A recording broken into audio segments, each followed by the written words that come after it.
Good morning. It took me a second there. I said, is it morning or afternoon? So, good morning. Hope you're having a great weekend. It is Sunday, July 5th, 10:12 a.m. Central Daylight Time, local time here in, we'll go with Centerville. I looked at a map, and Franklin is near here, but it looks like I'm closest to Centerville. Um, but I think the carbon plant that I picked up from is actually in Franklin, or I tried to pick up from. But I've received three different city names for the place, this place: Centerville, Franklin, and North Bend. But I think I'm technically in Centerville right now. So Centerville, Louisiana, which is west of New Orleans, a little bit south, mainly west. I think it's about 90 miles, 80 miles west of New Orleans, somewhere in that area. Down here in the swampland, close to the ocean, and I'm about to drive 2 hours to a different carbon plant. So if you haven't been following along, basically what has happened is there's been a lot of drama the last week with me getting loads. I've had a lot of loads cancel on me. I've had to set and wait on empties, set and wait on loads, and it's one of the reasons I've decided to stop doing this contract. Is for about the last 3 weeks to 4 weeks, roughly the first month was pretty solid. I didn't have many delays. There were times when I had to wait on an empty or wait on a loaded, but it wasn't that bad. The second month, which I'm on like week 3 of my second month. The 14th will be 2 months. I started May 14th. So June 14th was 1 month. July 14th will be 2 months. So the second month has been tons of delays. I've made almost no money the second month. The first month, I was averaging $1,000 a day. I made like $30,000 gross to the truck the first month. The second month, I haven't calculated it up yet. I'm probably not going to bother calculating it until I get home. But it's not good. So it's just not worth my time to do this contract because it's mediocre pay.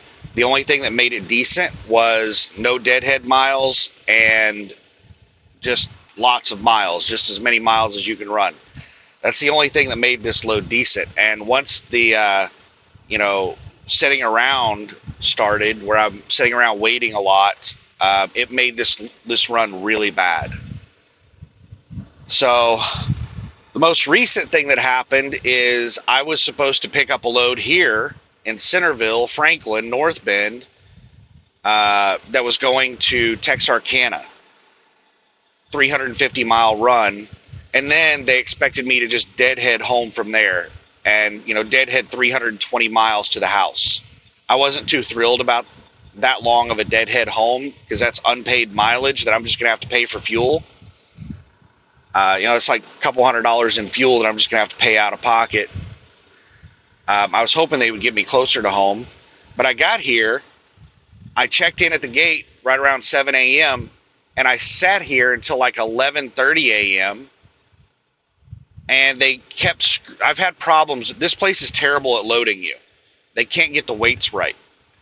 And there was another truck that got in there before me, and they had loaded it, put it on the scale, and then they took it back over to load it some more. And then they were putting it on the scale the second time, and they told me to go ahead and pull over to get loaded. And I pulled over there to get loaded, and they were sitting there on the scale. They're talking on their little walkie-talkie back and forth, and I was like, man, the weight's wrong. They're taking way too long to scale it. And then they came over and told me that they weren't going to have enough time in their shift to load me, and that their safety person just shut down operations because of lightning.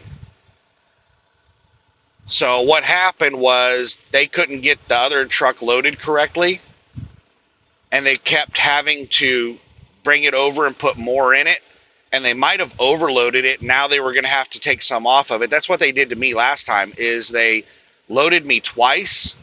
The first time I was underweight, the second time I was overweight, and then they had to take me over to another spot and remove like 8,000, 10,000 pounds out of the trailer because they loaded me all the way up to 85,000 pounds. And they're only supposed to load these trucks up to like 76,000 pounds, 75,000, 76, somewhere in that area. They're not supposed to load us all the way to 80. And I was empty on fuel, and they loaded me up to 85,000 pounds. So, yeah, that was really heavy.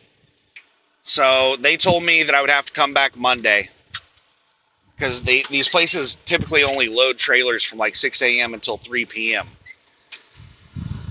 So I checked in with TSD Caitlin, my rep there, and she told me she'd try to find me another load. And she said because of the holiday, there's nothing until Monday. And she said that she could get me a load to Lawton on Monday. There was a Lawton load that wasn't supposed to pick up until Tuesday, but she talked with the carbon plant in Addis, and they said that they would load it Monday if they had an empty to load. And I said, well, I will be there Sunday with an empty to make sure they have an empty to load. So I sat here until today. I sat here Thursday, Friday, Saturday, and now it's Sunday. And now I'm going to make the drive over to Addis. Addis is, well, it's 70 miles if I take shoulderless country bumpkin roads. I don't want to take shoulderless country bumpkin roads. It's 114 miles if I take highway and interstate. Another reason I'm taking highway and interstate is because I want to take a shower. I haven't had a shower since like Wednesday. Just a second here. Let me do a little.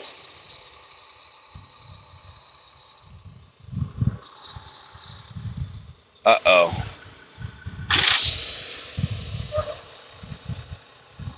Little tug test. Just a second here. That I'm going to have to set for a minute. I forgot to let the trailer air up. So it's going to take a minute for it to air up enough for me to drive.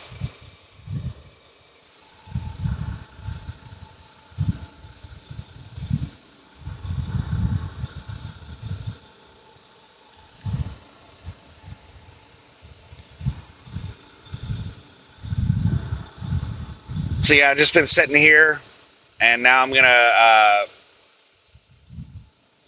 drive to a Pilot Flying J. Hopefully I can find a parking spot.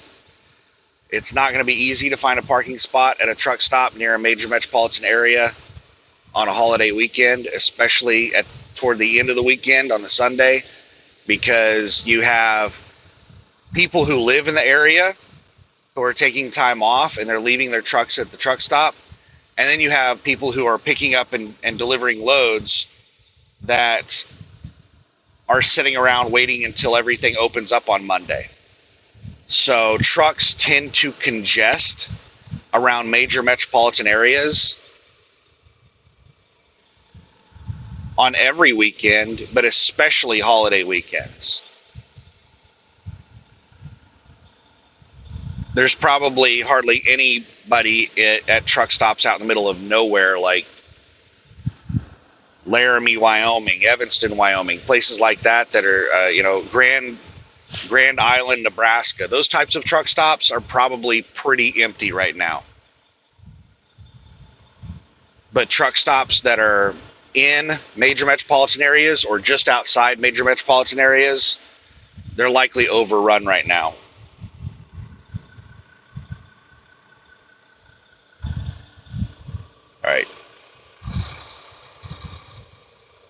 All right, we're rolling. All right. Tug test is good.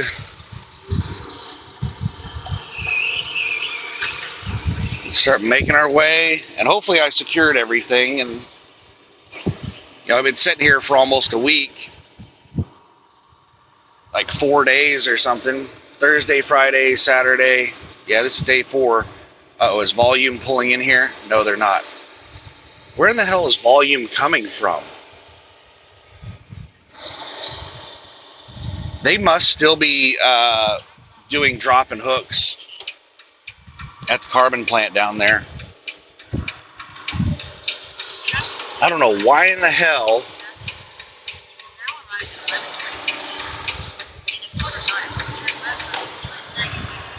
Um, Dude. I don't know why in the hell TSD always does live loads down there.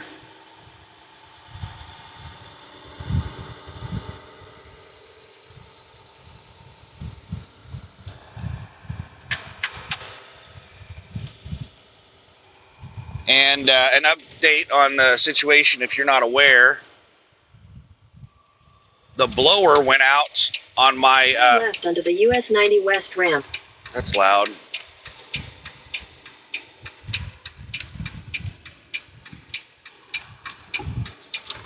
The blower went out on the cab. There's two different blowers in the truck. There's the cab, and then there's the bunk or sleeper.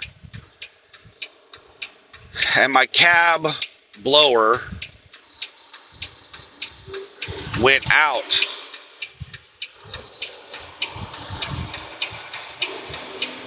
In a quarter mile, merge onto US 90 West, Highway 90 East. On, I think it was Thursday morning.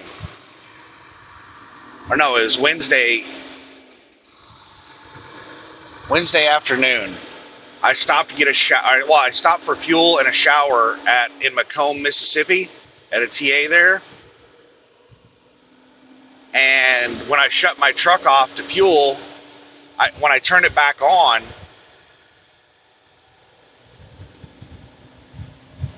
the cab blower wouldn't work at all. Now, the way the cab blower works is that for the first 3 fan levels, it uses a resistor.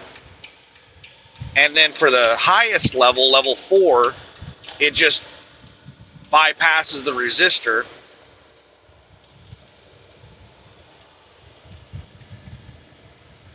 And just gives full power to the blower.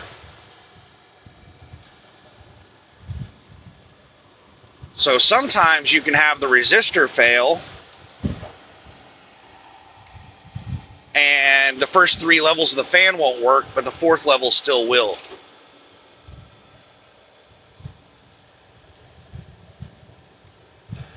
And that's what was happening with me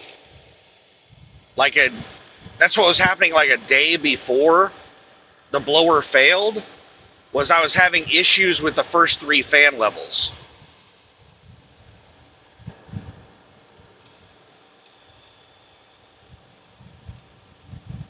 And then all of a sudden, level 4 stopped working. Now nothing works. Luckily, it's an easy fix.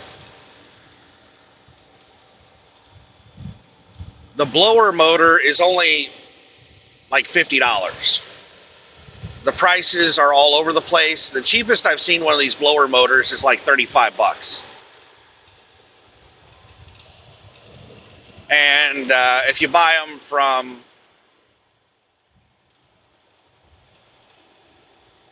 the dealer or some part shop, some truck diesel part shop, then it's going to cost you like $150, $200, $300 or more.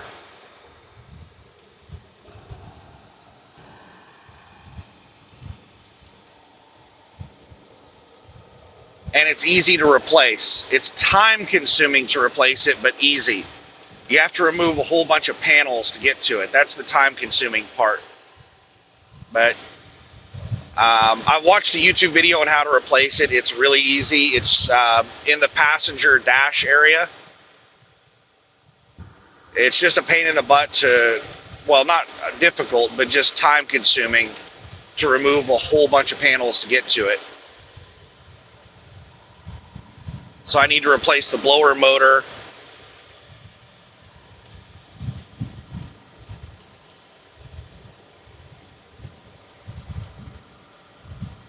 And the resistor.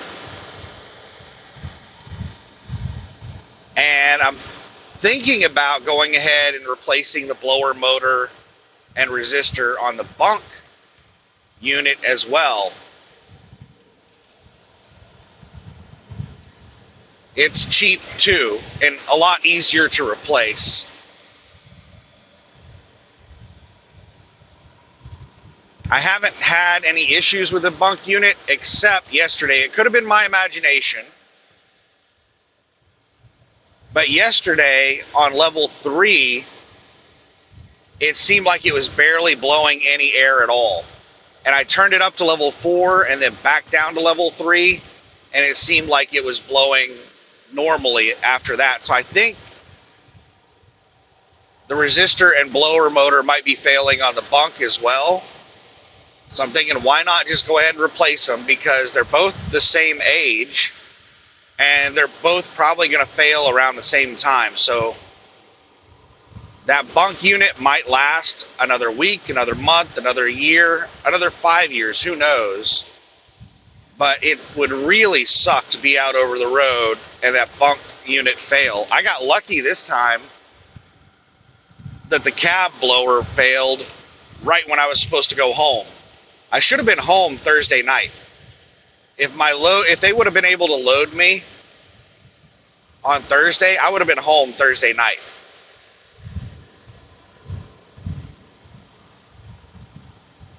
So I would have only had to deal with like 1 day of the cabin blower not working.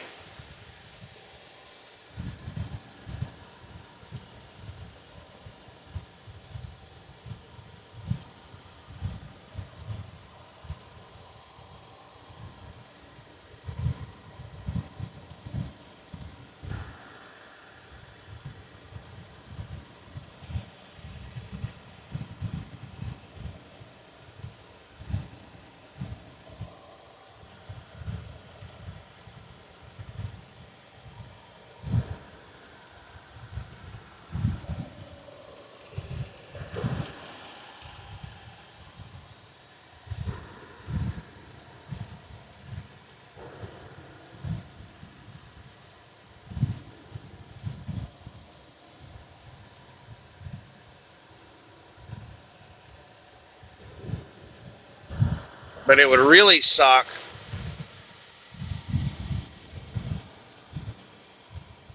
to go out over the road and like the first day out over the road, my bunk blower stops working. However, when I go back out over the road this next time, I'm planning on doing a whole bunch of things. There's a whole bunch of things on my shopping list.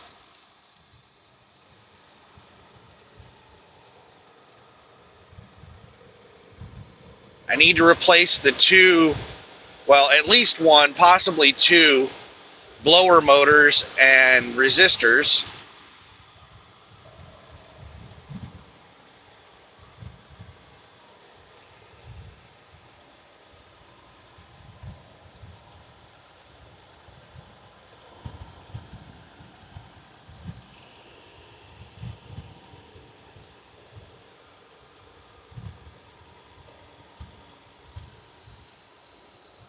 I'm also planning on doing some work on the APU to get the generator working.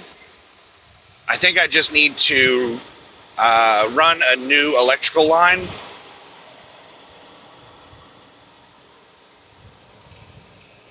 If you don't remember the story on that, my generator was not working, and I paid several mechanics to figure out what was wrong with it, and none of them could figure it out.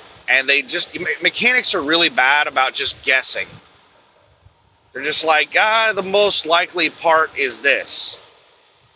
And it's usually some really expensive part. So I had a couple of mechanics tell me that their best guess was the main control unit. The ECU, the electronic control unit, or the carrier control unit, the CCU, I forget what the hell they call it. It's the main circuit board for the HVAC APU system. So that part was out of stock. So I went a year and a half trying to find that part. Finally found it in stock somewhere, paid almost $800 for it.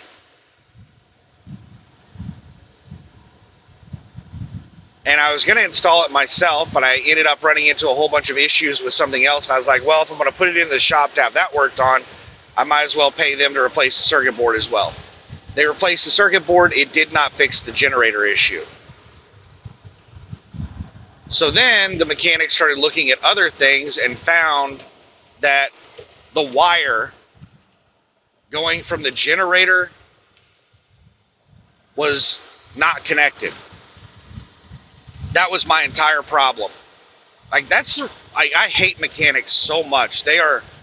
It's a profession where you actually do better if you're really bad at your job. You get more hours, you get more work if you're really bad at your job.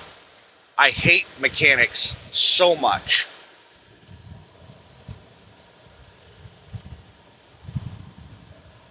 So he connected the wire back, but he said what happened was the way the wire is connected from the generator is that it's connected to the frame of the APU. Not the APU engine, but the housing of the APU, the case that the APU sits in. He put a new, connector at the end of the line because the connector came off of the line.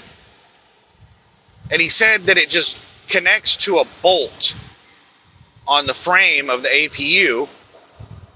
And then there's another wire that connects to another spot on the frame of the APU, and that wire goes to the control panel, or the control unit, the main control board.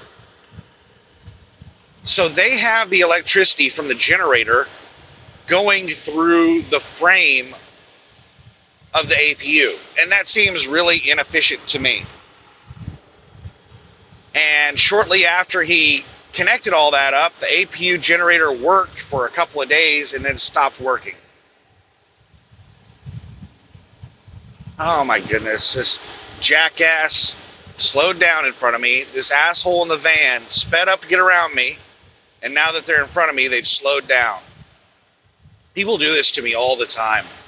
All right, now they're speeding up because they have fast cars passing them. So hopefully these cars push them to go faster.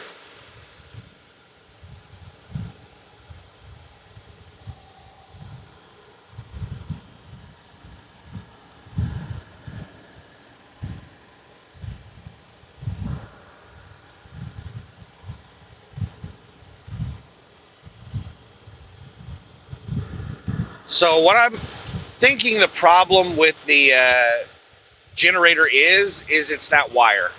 So I think it probably came loose again.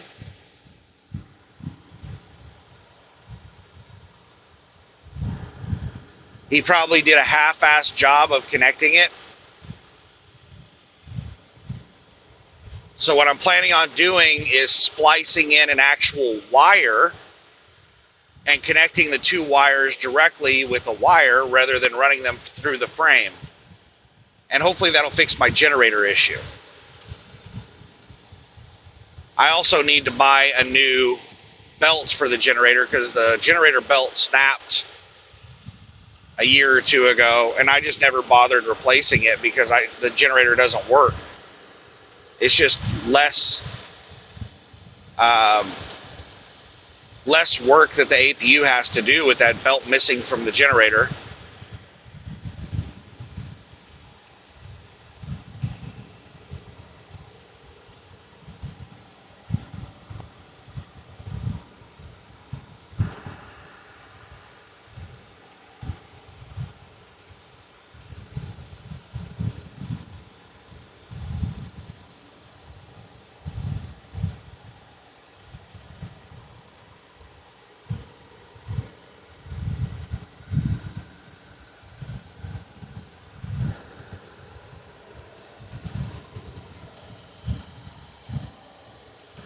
So I'm hoping to get the generator working, and then I'm planning on buying one of those portable air conditioners. And I'll use that for air conditioning in the truck.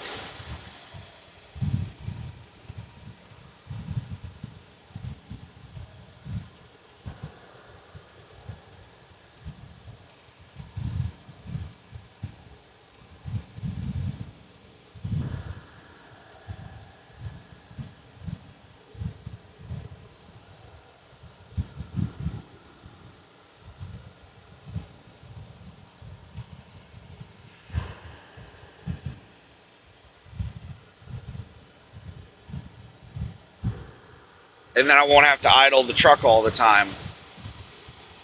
Hopefully.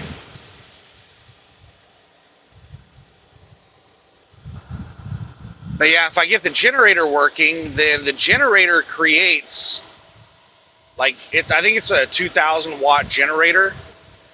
So it creates enough power to run an air conditioner all by itself. The only problem is that the air conditioner will only work when the APU is running.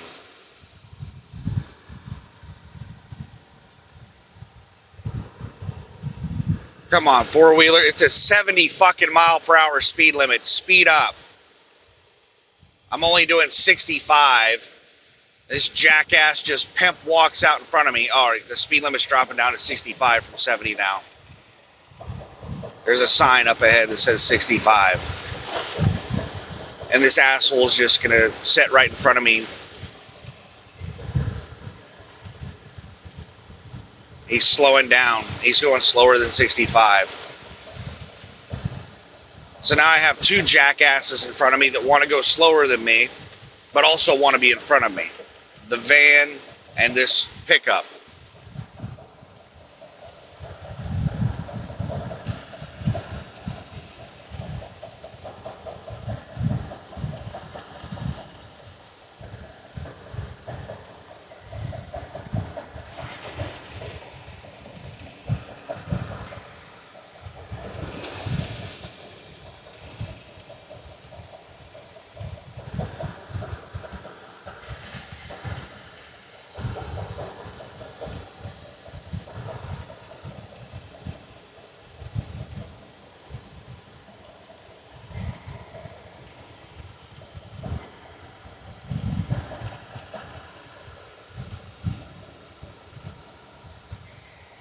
Well, the pickup sped up because of a faster car passing them.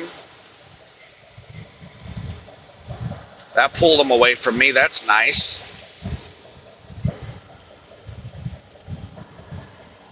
That's lizard brain right there.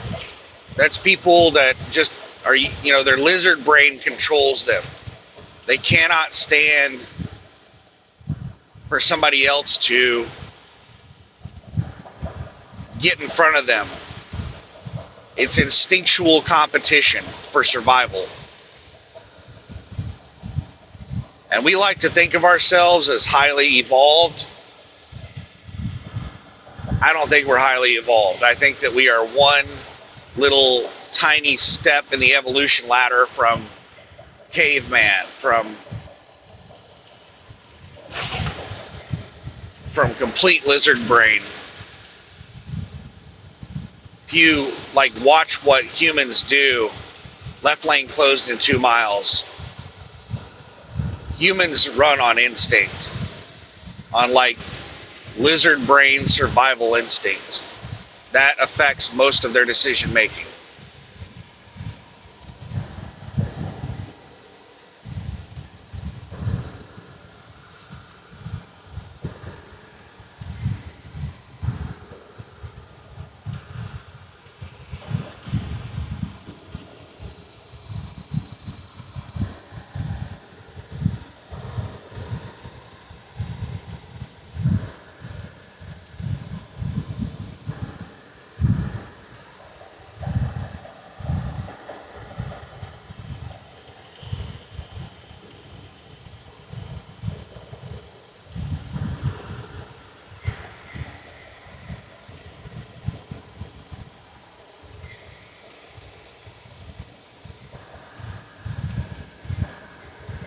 And this is some lumpy, bumpy road. It's a good thing I'm empty because I'm just bouncing all over the place. I was heavy.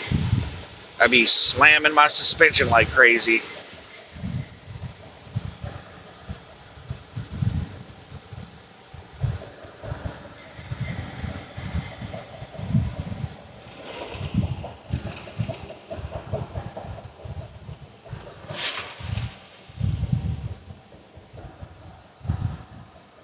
I hate these fucking people. There's a pack of cars in front of me. Why do I have a pack of cars in front of me? because people want to be in front of me, but they want to go slower than me. So everybody keeps passing me and then getting in front of me and slowing down. All of these vehicles in front of me are vehicles that passed me. Even this black pickup, he could have merged in behind me, but he raced to get in front of me.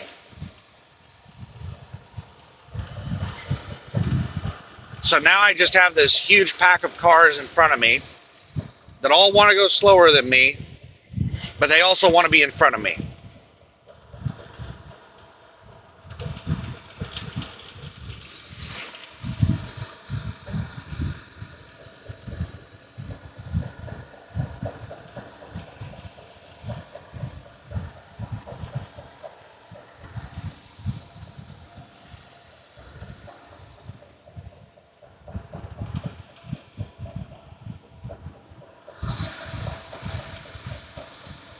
Looks like they might be trying to turn this thing into an interstate. They're adding in a bridge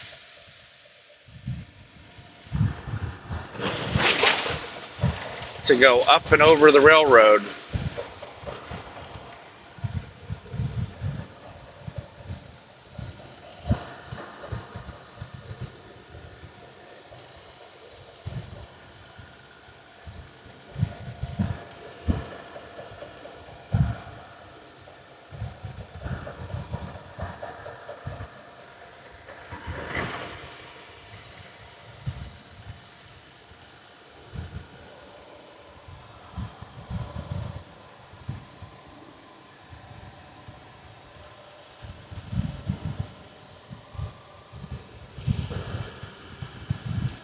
Now I have a whole bunch more cars behind me that are speeding up to pass me. Are they going to keep going, or are they just going to pile into this pack in front of me?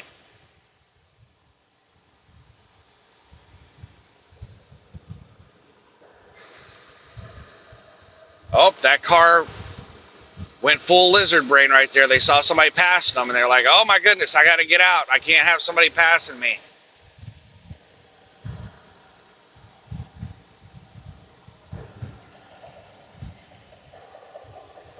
You want to really scare the shit out of all these people, I can get out in the left lane. They'll all find another gear. A helicopter just above the highway.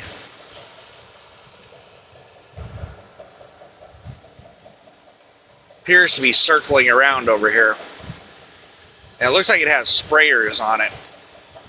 It has something sticking out the sides of it, some long pipes or something.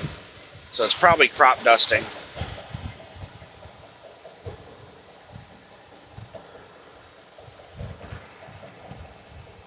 It's way too high to be crop dusting. I don't know what it's circling around doing right there.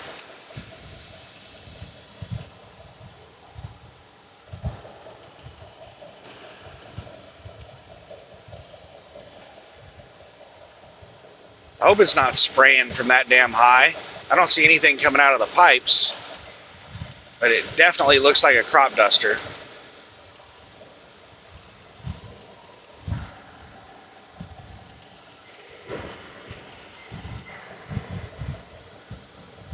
Oh, there it goes. It's going for a dive. Now it's going to dust. Yep. There goes it spraying. You don't see many helicopter crop dusters.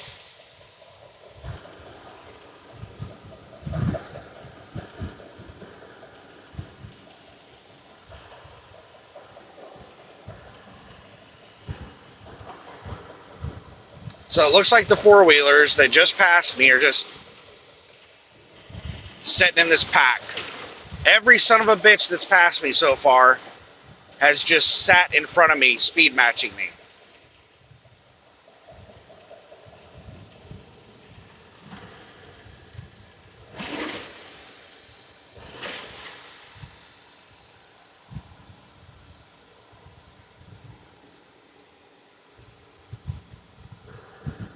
This right here is normal for this Highway 90. Every time I drive on this Highway 90, this is what happens. Everybody speeds up to get in front of me, and they just set along around me or in front of me. They just cannot stand to be behind me.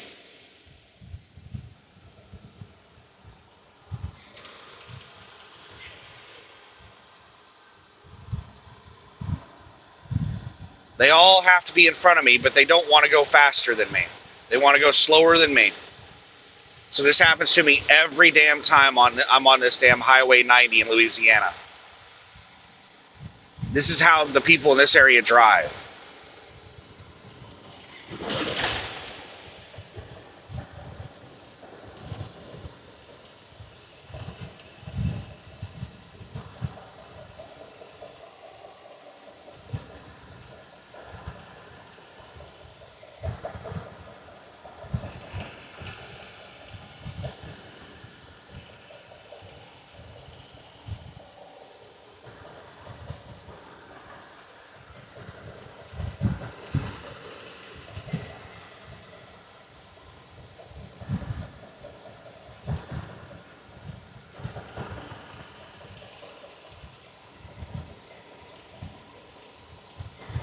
Got a four-wheeler on the shoulder. I don't plan on moving over for him. It's a tagged vehicle.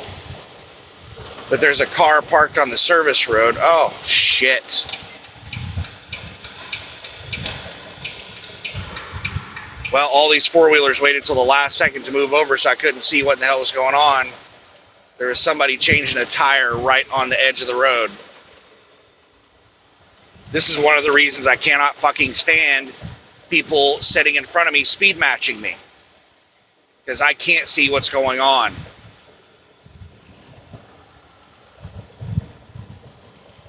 That's why I hate cars riding in packs like this. It's dangerous.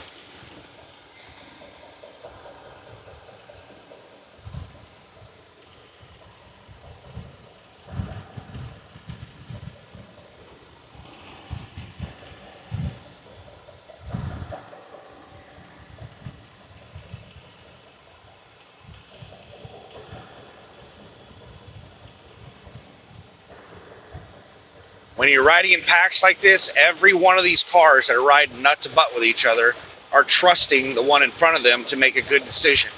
And what happened right there is we saw the cars in front making bad decisions. They weren't moving over until the last second, which meant that the people behind them had very little time to react. So everybody was moving over at the last second for that guy changing his tire in the road.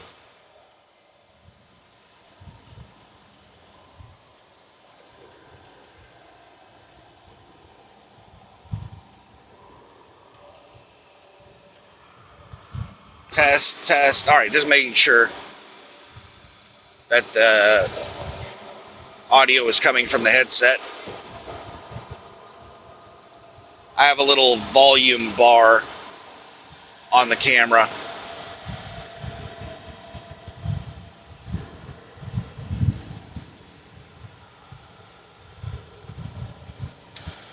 They're slowing back down again.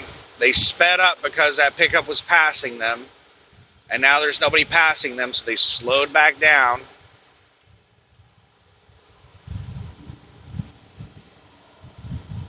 I've only got about 20 to 30 minutes left of this bullshit until I get on the interstate.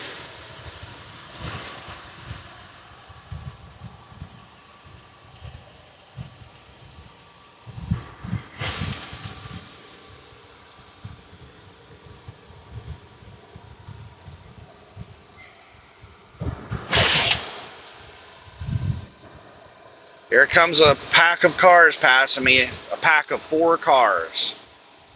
Are they going to keep going, or are they just going to come, pile into the pack that's already in front of me? We're about to find out. And the pack in front of me is slowing way down. Are they exiting?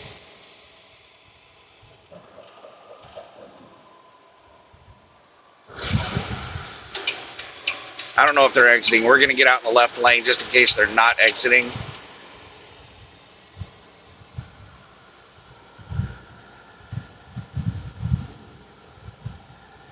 I'm going to go ahead and pass these jackasses.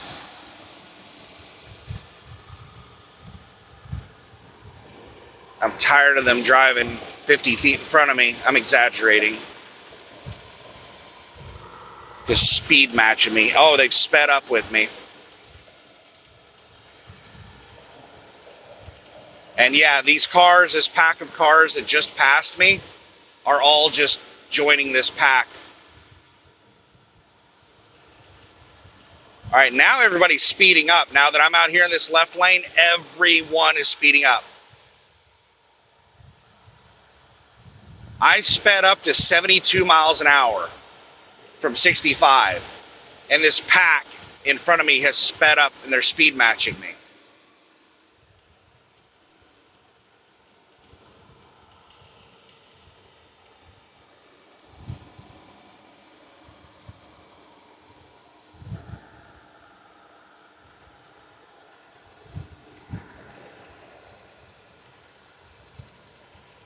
I'm just going to stay out here, keep going. This massive fucking pack of assholes, every one of these sons of bitches passed me, slowed down in front of me.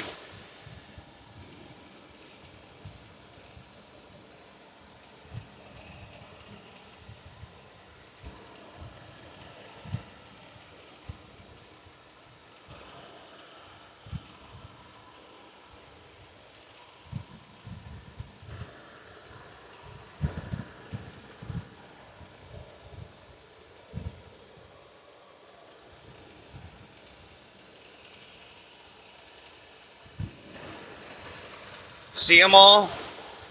Now their lizard brain's kicking in. They're jumping out here to get out in the left lane. They're like, I can't get past by that fucking truck.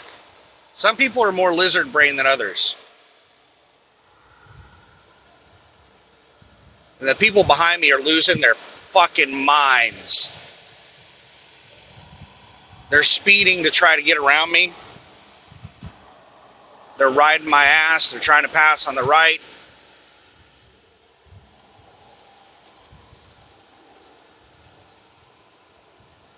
And every one of these sons of bitches that is aggressively trying to get around me right now, once they get in front of me, they're just going to slow down the speed match.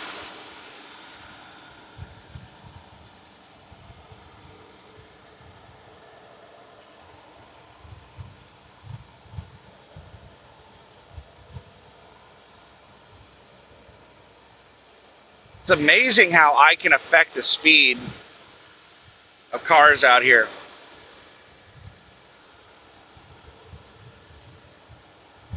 Yeah, I see you tailgating me. All right, this pickup is sped up to 70. I'm going to go ahead and get over.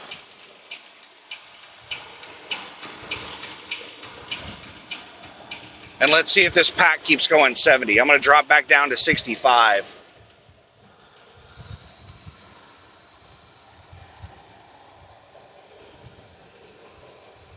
These jackasses passing me right now sped up to like 80 miles an hour when they saw me out in the left lane.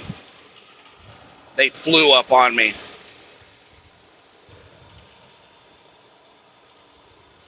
All right, so I got that pack in front of me doing 70.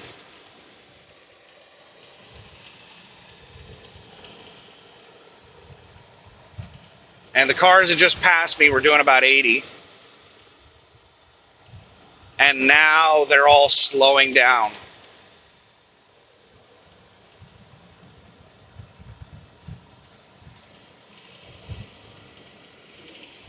"15 miles approximately until the interstate."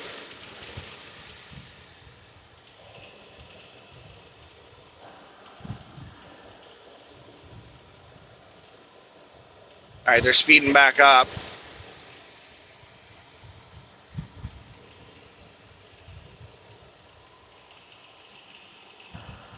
I wanted to keep that those assholes that were trying to pass me, that were doing like 80 to catch up with me. I wanted to keep them behind me for a minute and hold them up to get them really wound up so that they wouldn't slow down whenever they got in front of me. So after I got them good and wound up, then I moved over and let them loose. And they are keeping that pack in front of me going fast.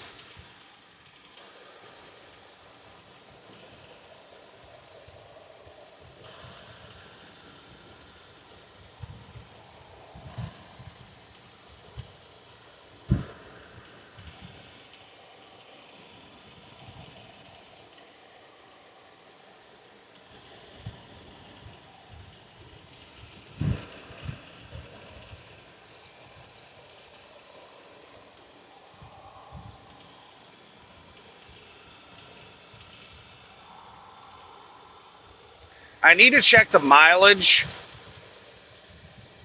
to Lawton, Oklahoma.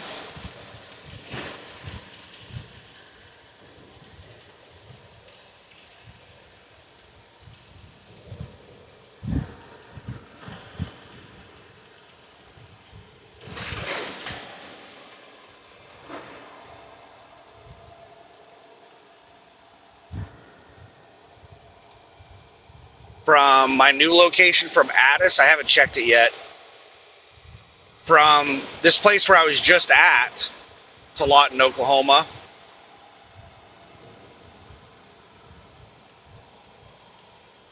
was, well, they were going to have me drive to Texarkana and then Lawton. And that was going to be a 650-mile drive.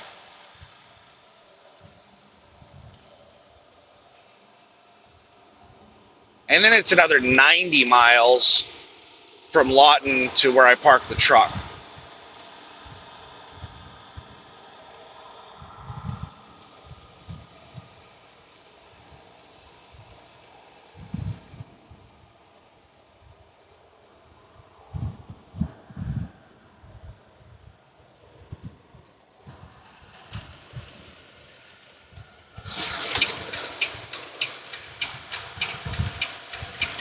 And it's getting hot in here.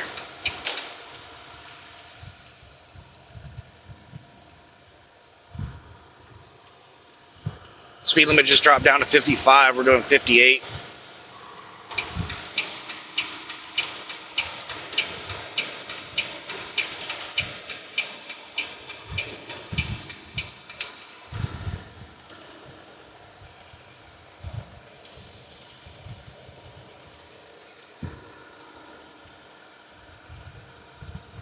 So there's basically no way that I could have made it home in a single drive shift. Well, it would have been really, really difficult.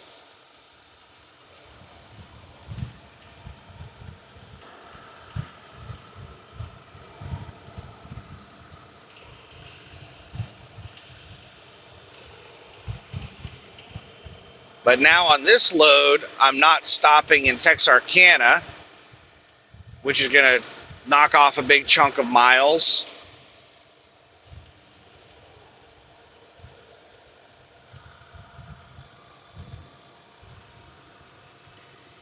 Oh my goodness, there is a massive pack of cars coming up on me from behind. They're all speeding to get in front of me.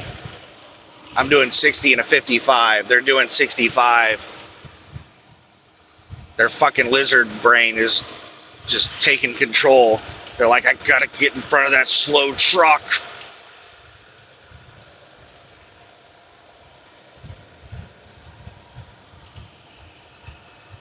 And they're going to slow down a lot whenever they get in front of me.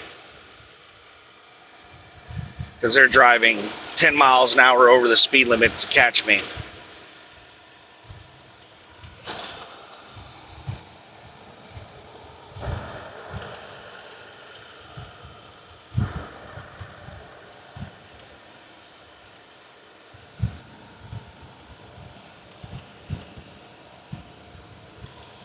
I don't think these assholes look at their speedometer whenever they have a car in front of them. They just try to get in front of the car in front of them.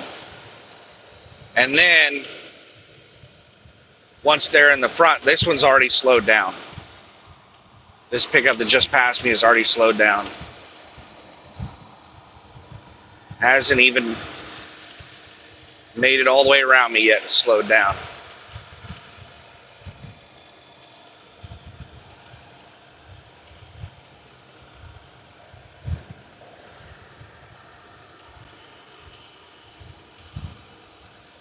Here they come. Looks like a big chunk of the pack got caught at a light. There's only 4 or 5 of them behind me now. Well, not counting the 2. That is counting the 2 that just passed me, so there's 2 more.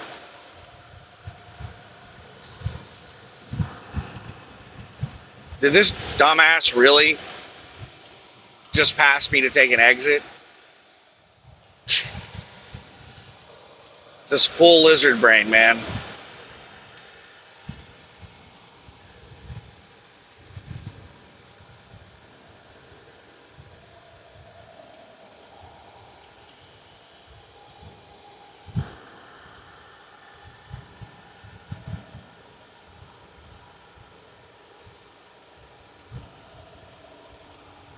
Everybody's driving real slow right now, but if I go out and try and pass them, they'll all speed up.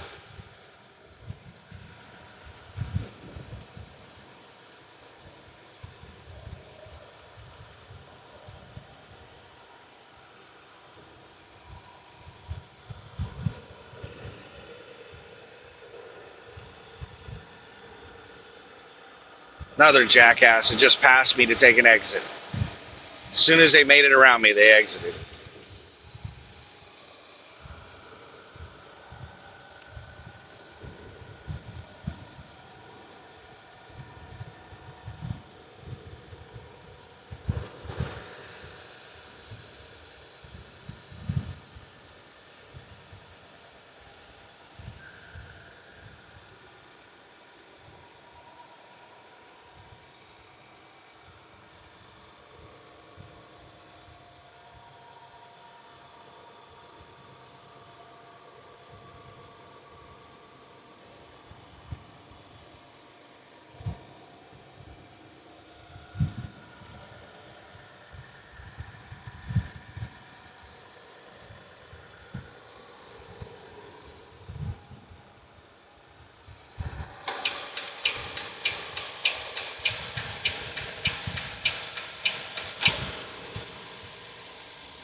Get out of the way, jackass.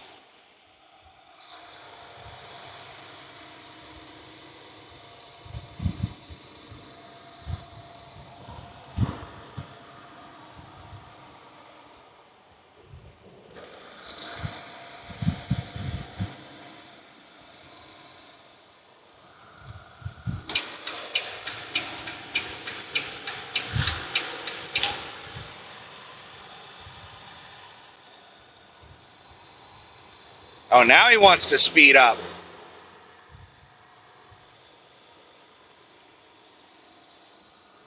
While he's sitting 5 feet in front of me, he wants to go slow. I get out to pass him, now he wants to speed up. I sped up by 5 miles an hour to get around him faster, and he's speed matching me now.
Now all the cars I just passed are driving like maniacs trying to pass me. And all the cars in front of me are just Sunday strolling.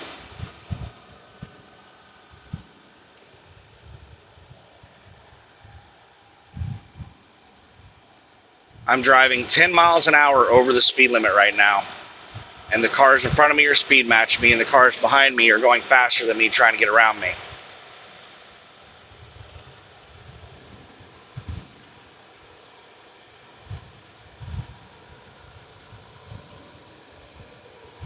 Speed limit's 55, we're doing 63.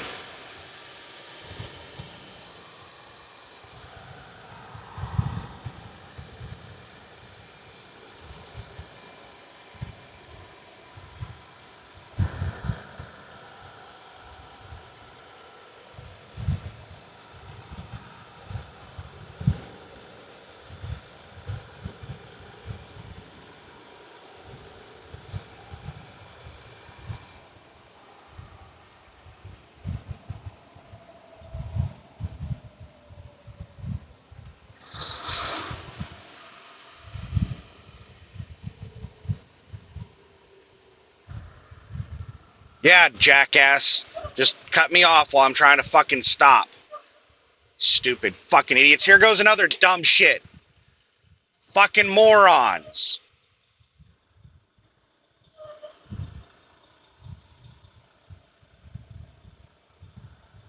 I hate people so much.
I don't know how long we have to the interstate. I'm guessing it's somewhere in the ballpark of like 5 miles.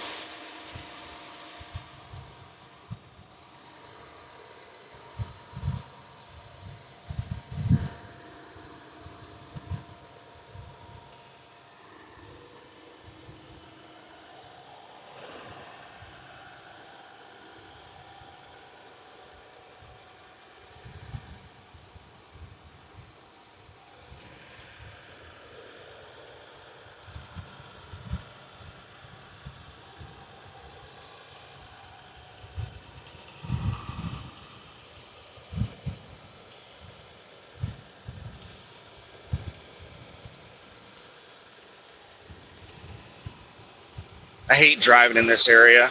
This will probably be the last time I ever drive in this area. I don't plan on doing this contract again. And until I did this contract, I've never been down here. I hate the way people drive down here. This shit that I'm dealing with right now, this is like... People do this all the time everywhere, but this area, there's like an abnormally large percentage of lizard brain people that just have this instinctual desire to get in front of the truck because they think it's slow. It doesn't matter how fast I'm going. I could be going 100 miles an hour. And they just have this instinct that they have to be in front of me. Now that's something you encounter everywhere. But I've never seen such a high percentage of people that drive like that in one area. This area right here, there's a lot of braking around this corner. We got a red light around the turn. This area right here has the highest percentage I've ever seen of lizard brain people.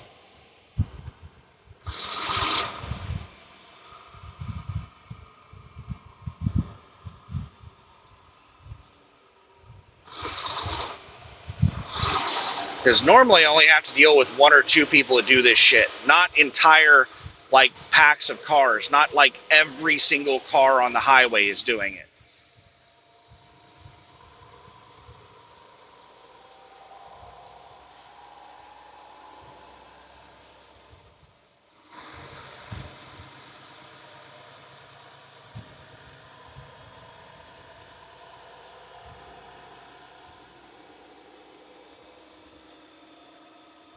"89 degrees, 11:16 a.m." says the bank sign. It's 93 degrees right now in the cab of the truck. And it would be a lot hotter if my bunk air conditioner wasn't working. Alright, speed limit's dropping down to 40 up ahead. This jackass in the white pickup just sped up a lot when I got alongside of him, even though the speed limit was dropping.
All right, green light, red light, red light. All right, green light, green light.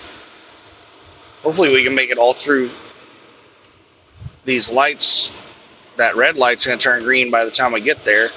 These fuckers all just slowed way down. We're doing 30 and a 40.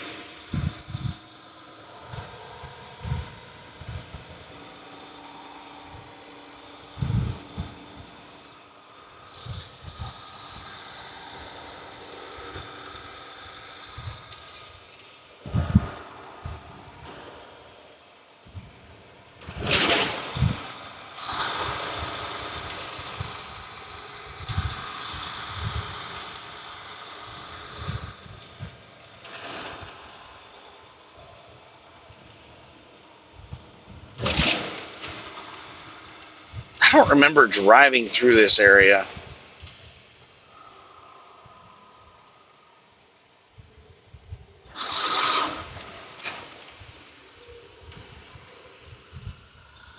Oh, you know, I am kind of starting to remember these 25-mile-per-hour turns.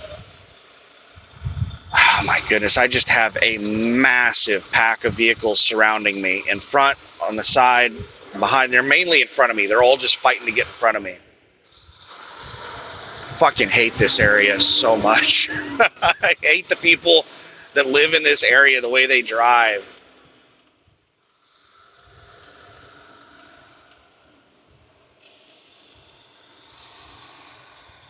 Yeah, get alongside me in these sharp turns. That's the way you do it.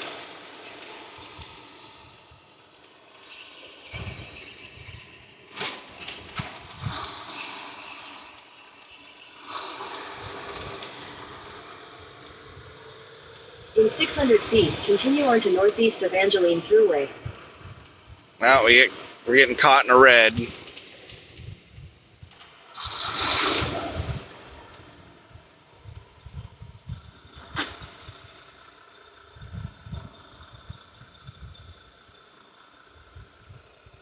If I had to guess, I would say that IQs, the level of intelligence in this area, is below average, based on how they drive.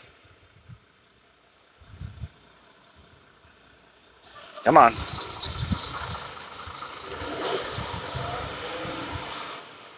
Lizard brain people tend to be Continue on northeast Evangeline Thruway. Not very bright. 1.5 miles. future I-49 corridor. So at some point, they're planning on turning this into an extension of Interstate 49. They've got a long way to go to make that happen. This road is nowhere close to interstate level.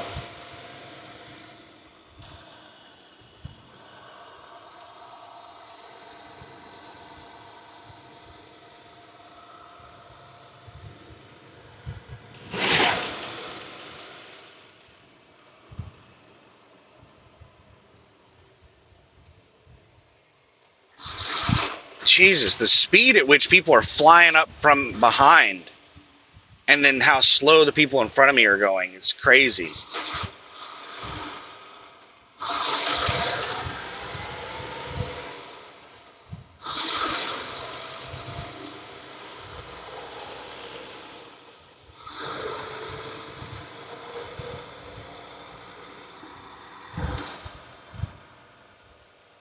Alright, I'm trying to get over to the right lane, but I have just too many people passing me on the right. The road had painting on it that said that the left two lanes were 49, the right lane is 10. So I'd like to get over to the right lane, but I'm getting overtaken by a pack of cars right now.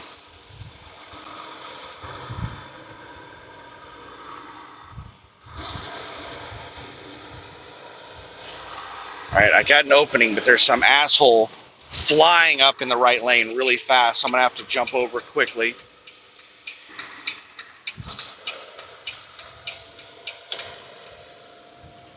Alright, got in front of him.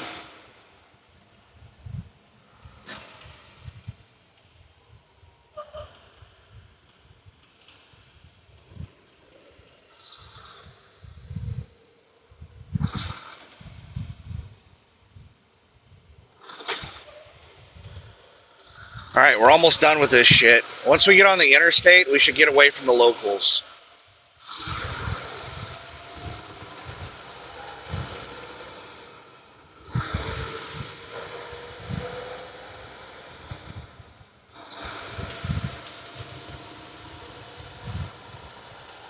In 600 feet, at Family Eye Clinic, continue on to I-49, northeast of Evangeline Thruway. At Family Eye Clinic, continue on to I-49, northeast of Evangeline Thruway, then take exit 1A. I-10 East. Take exit 1A. Google's being really dumb right now. Google is telling me to keep going straight to stay on I-49. And then, like 100, 200 feet before this exit, it's saying take the exit. In a quarter mile, merge onto I-10 East. So if I had no idea where I was going, I might not have been in the correct lane for that exit.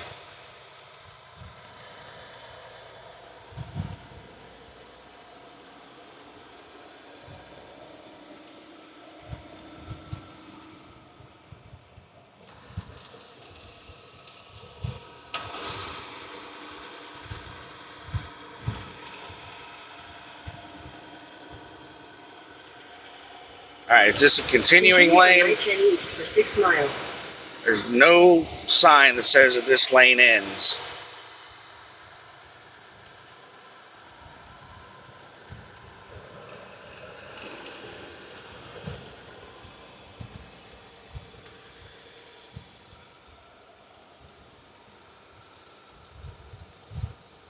Now on the interstate, there should be enough non-locals that they keep the locals moving at a decent speed.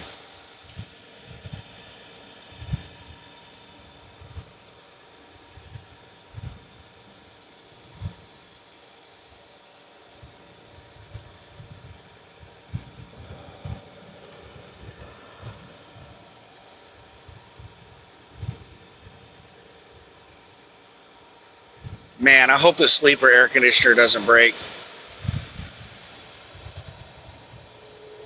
That is going to make for a really rough couple of days.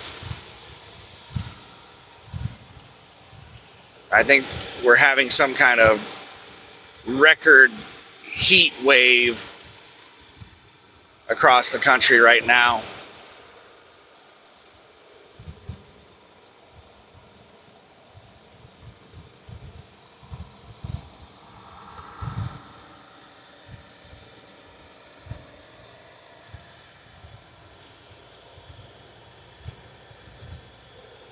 See how wide open it is in front of me now that I am not just surrounded by the locals?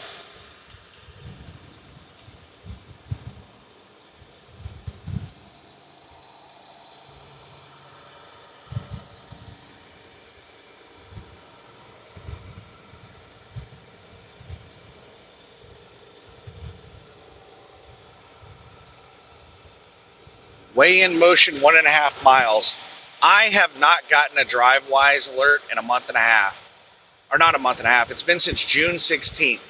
It's been almost a month since I've gotten any kind of DriveWise notification.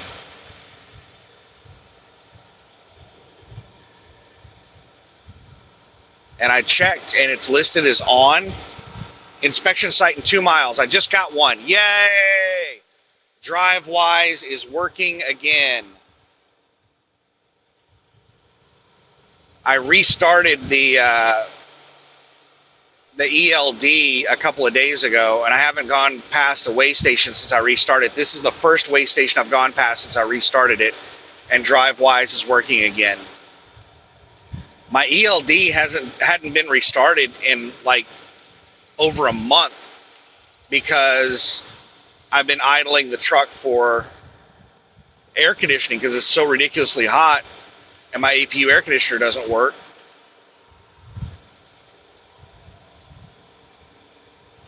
So the truck hasn't been off long enough for the ELD to restart.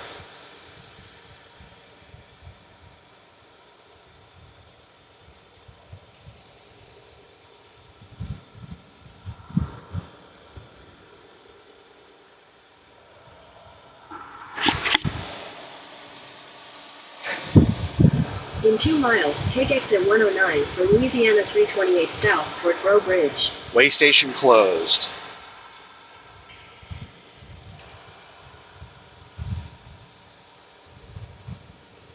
Two miles until my exit.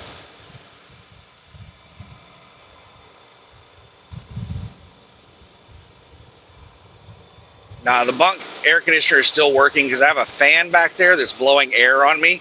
It's the only thing that's making it tolerable in this truck is that fan blowing air on me. But the air that's blowing on me is cold air.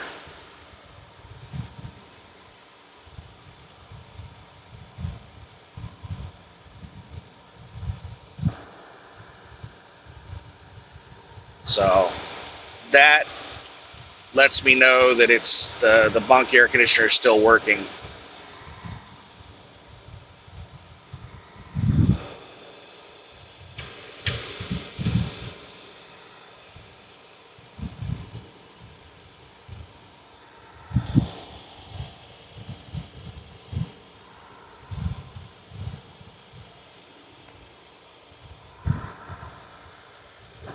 In half a mile, take exit 109 for Louisiana 328 South toward Bro Bridge.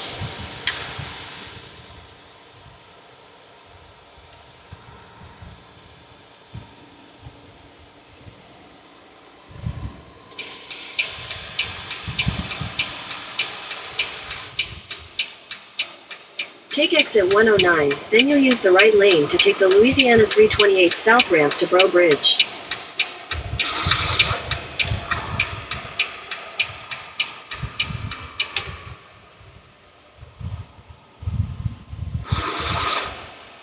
Alright, I think I need to make a right turn. It's a double right. Use the right lane to take the Louisiana 328 South ramp. Then merge onto Louisiana 328 South. Merge onto Louisiana 328 South, Reese Street, then turn left after Pilot Travel Center.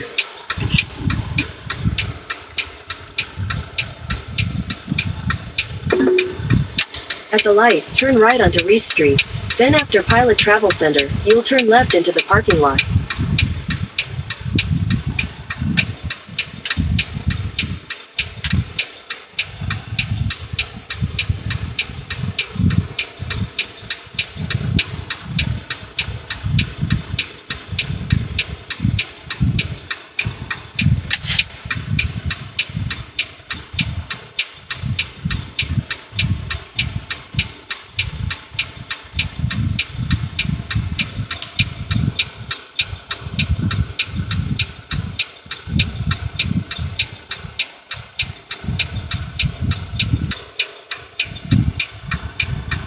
Alright, yellow, we're about to go. There we go.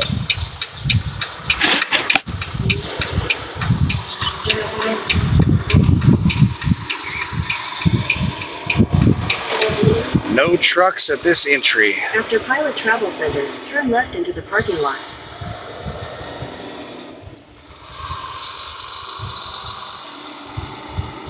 Son of a bitch. You have to enter from the fucking service road. In 400 feet, turn left onto Enterprise Parkway. Turn left onto Enterprise Parkway.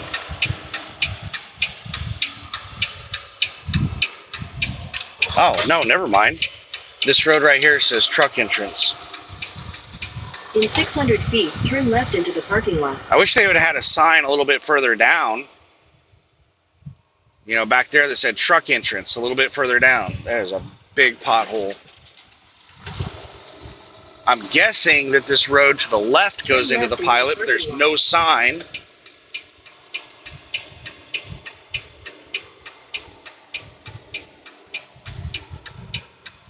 Yep, this goes into the truck stop. And there are trucks parked everywhere. I have a feeling I'm not going to be able to find a parking spot in here.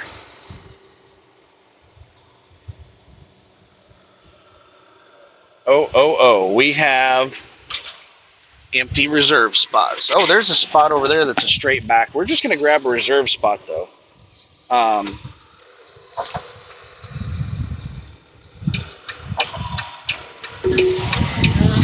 because I'm only going to be here for like an hour. Just there's no point in me taking up a real spot from somebody that might be here for the night.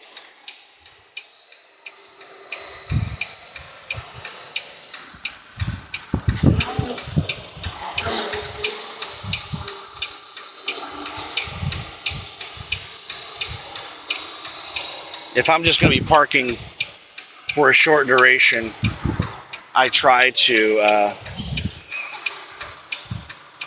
probably should not be grabbing this spot on the very end because I need to, you know what, there's enough room out here that I can spin the truck around.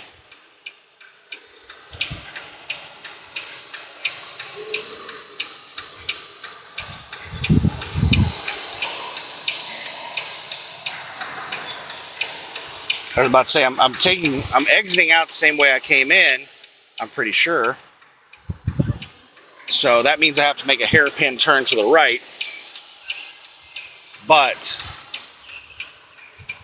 there's plenty of room out here that I can pull out and then turn around.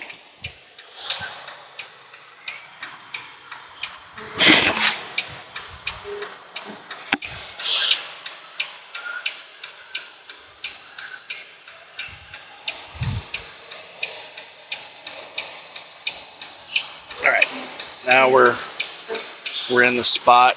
We're good.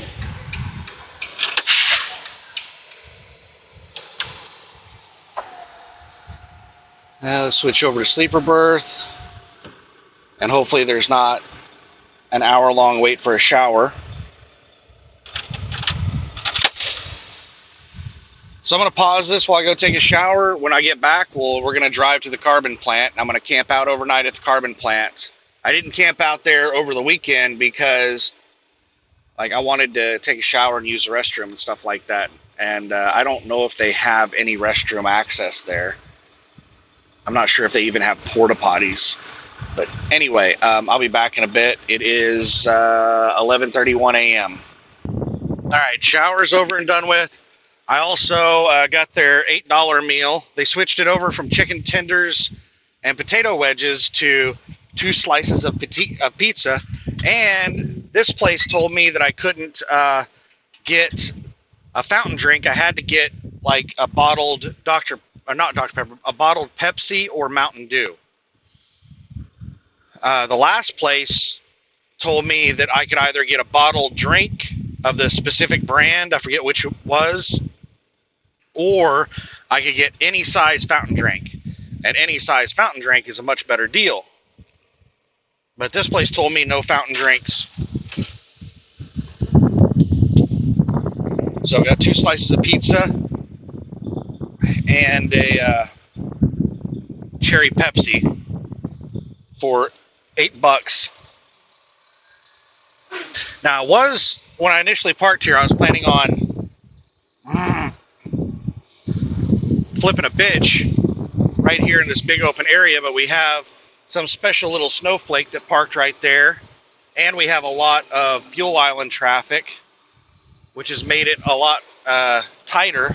So I'm just going to drive around the parking lot instead. Hopefully we don't get caught behind somebody that takes 45 minutes to back into the spot.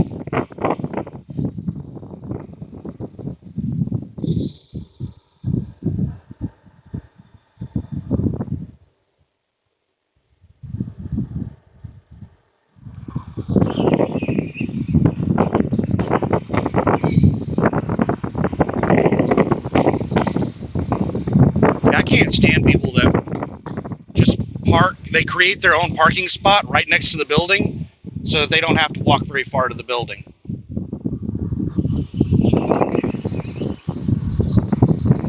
Just park in the damn roadway because they are a special, unique little snowflake, and the rules do not apply to them. The rules are for everyone else.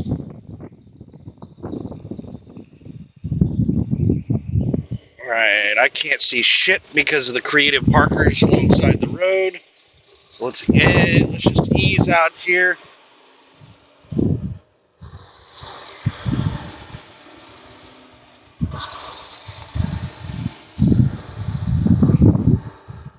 Turn right.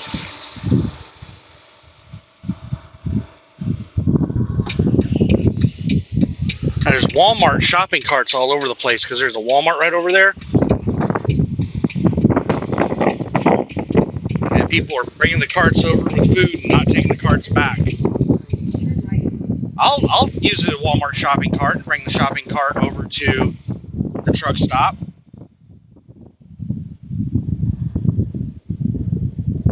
There's a huge hole in the road right here. But I don't care how far away I bring that shopping cart to the truck stop. Once I unload the groceries out of it, I'm taking it all the way back to Walmart.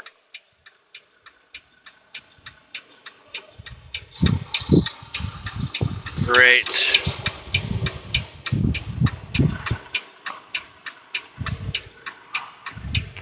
There's a large... I don't want to edge out here too far because trucks need to be able to make this turn around me. But I also can't see down the fucking road because there's a whole bunch of pickups for sale alongside the road and a sign. So you have to pull out almost into the roadway to be able to see traffic coming from the left. All right, we're about to get on the interstate. 53 miles to go. Use the right lane to take the I-10 East ramp, then merge onto I-10 East. And I hope that the parking lot is not overrun. What I mean by parking lot is the carbon plant has a trailer parking area where you're supposed to drop empties, and they'll also put the loaded trailers there. Continue on I-10 East for 43 miles. They have a main little parking area.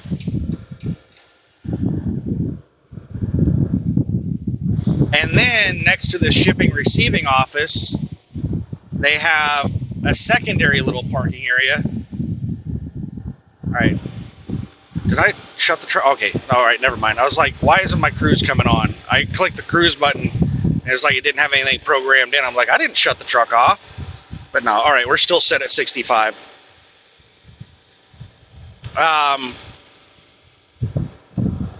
They have maybe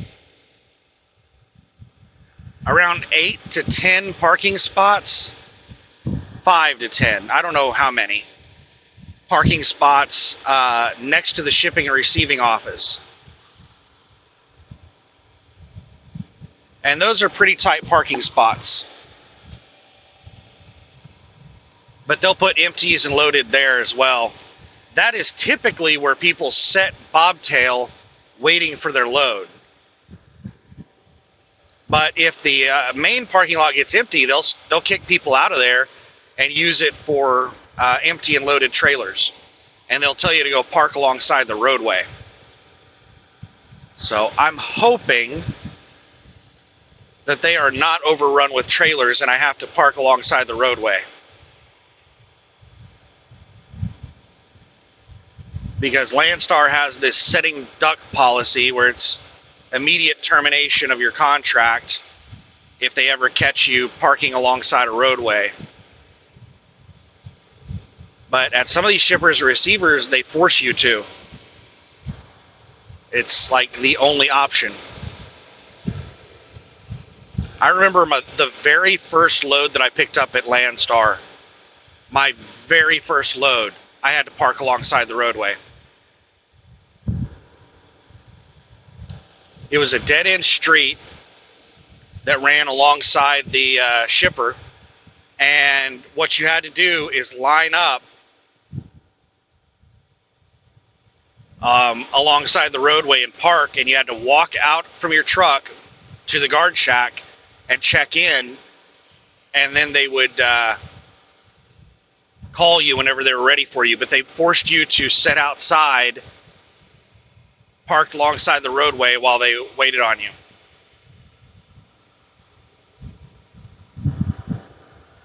Or while you waited on them.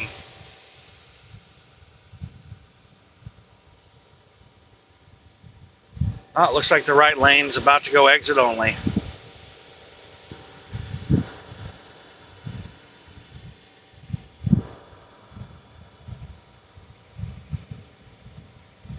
I've got a truck catching up with me that's about 1,000 feet behind me right now.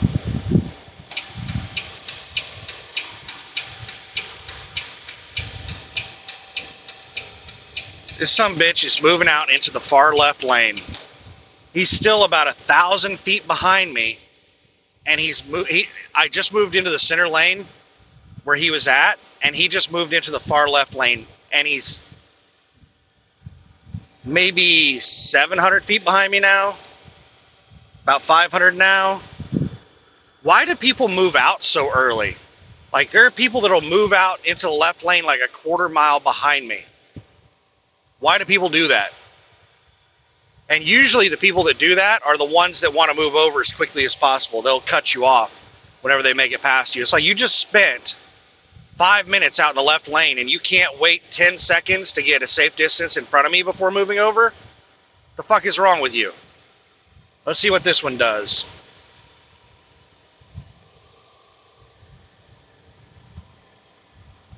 It's a young Mexican guy, or South American. I don't know what country, but he looks Guatemalan. The guy that mows my lawn is Guatemalan. All right, did not come over early, but there's somebody merging on. That's probably the reason they didn't come over, is there's an RV merging on that they're planning on passing, so they're just going to stay out in that left lane until they pass that RV.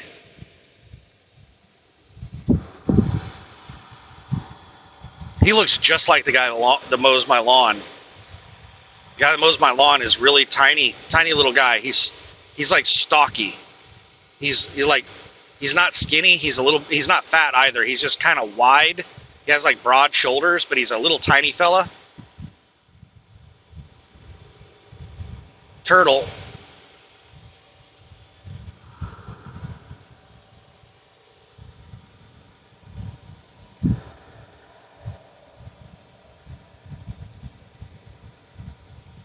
Guy that mows my lawn's been mowing my lawn for, oh my goodness. I would say since 2014. It's been about 12 years.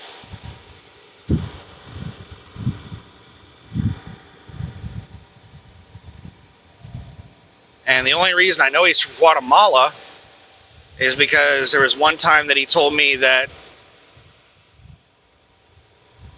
his daughter in Guatemala died, and he was going to have to take a couple weeks off.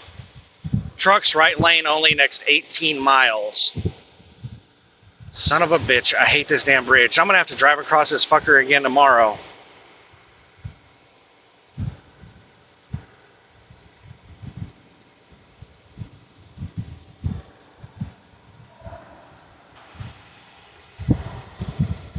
So he was asking me to not replace him. He said he would be back, but he might miss one mow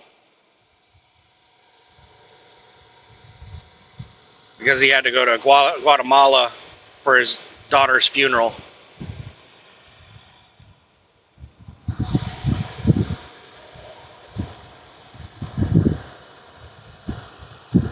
I was like, take as long as you need, man. He doesn't speak English, so we didn't have like a, all right, resetting the cruise to 60. We didn't have like a in-depth conversation. I mainly just talked to his kid, who is now probably like in his 20s. he was like 12 years old, 10 to 12 years old when he started mowing my lawn. Now his son is probably in his early 20s. But he spoke English, and he would translate for us. We mainly communicate through text.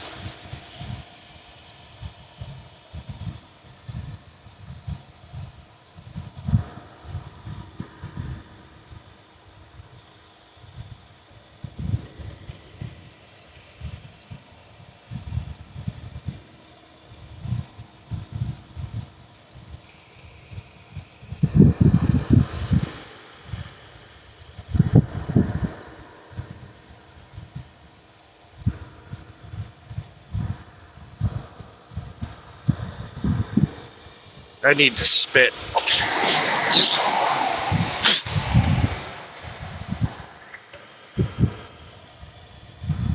Sorry about that. Henderson Swamp.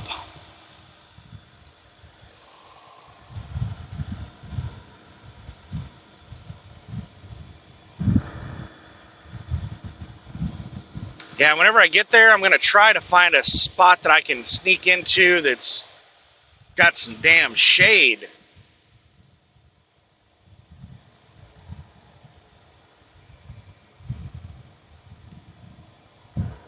And then I'm going to check the mileage to Lawton.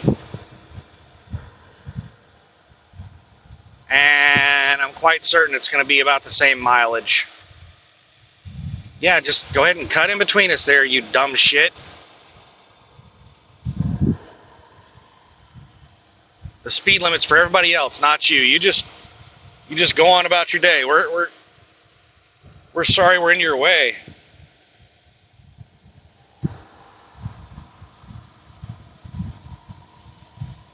It's a 60 mile per hour speed limit for everyone. I have my cruise set at 60, and trucks have a right lane restriction.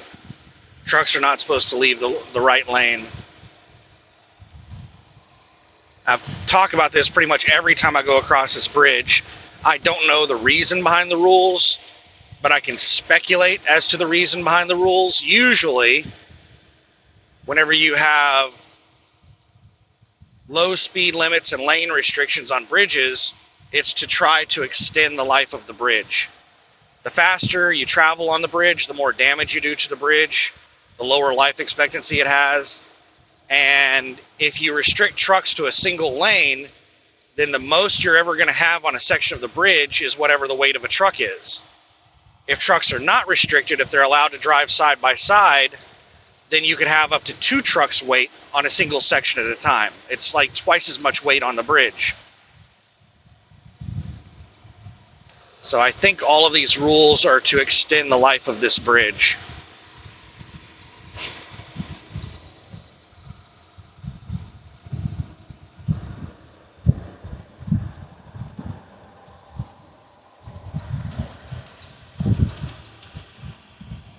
Got some truck that's caught up with me riding my ass right now, and it looks like it's probably waiting for an opening to pass me, but there's too many four-wheelers flying by it in the left lane.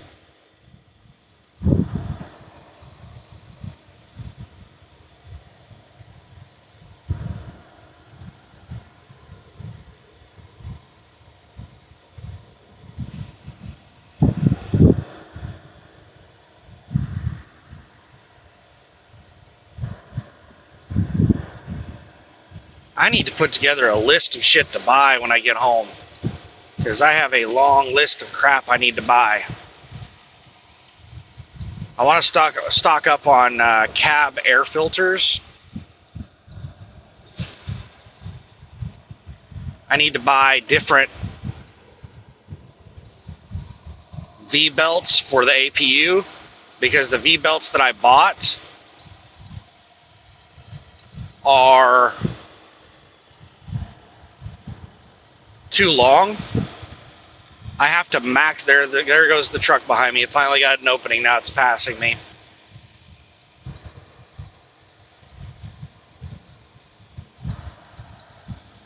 No habla inglés, eh? Out here doing 75 miles an hour.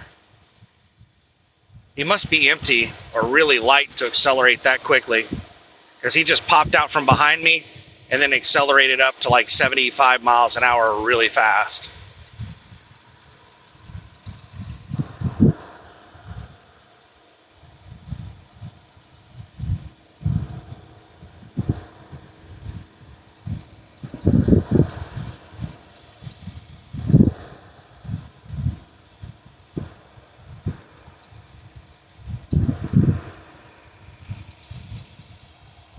So yeah, I need to get shorter V-belts, because I basically have to extend the slider out as far as I possibly can to get tension on the V-belts that I just bought.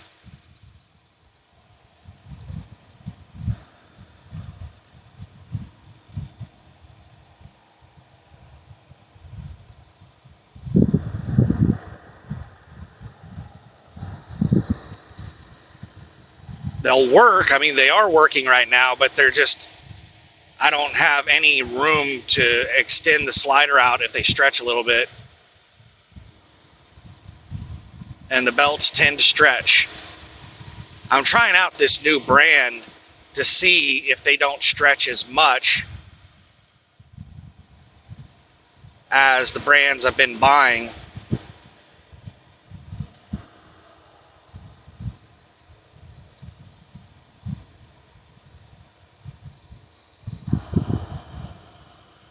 Because the ones I've been buying, like, they stretch so fast. I'll put a new belt on, and within a week, 1 to 2 weeks, it'll stretch to the point where it's just flopping around, and I'll extend the, I'll slide the alternator to tighten it up, and then like 1 to 2 weeks later, it's flopping around again, and I can't really slide it back any further, and it's stretched to the point where it's about to snap anyway. So the belts are only lasting for a month, and I'm constantly out there tightening the belt because they stretch so much.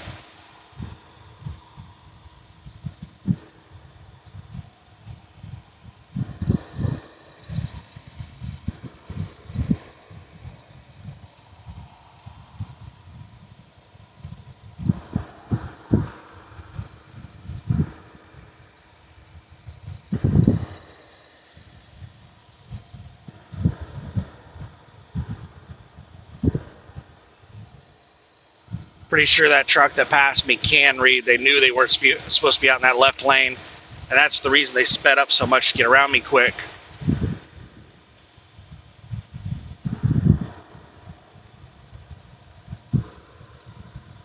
They didn't want to get caught out in that left lane.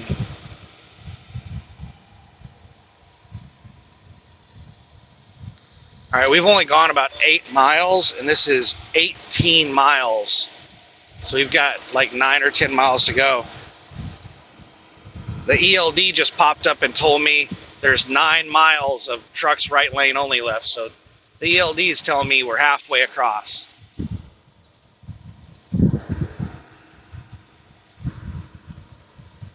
Well, it's nice that I'm actually getting pop-up messages now,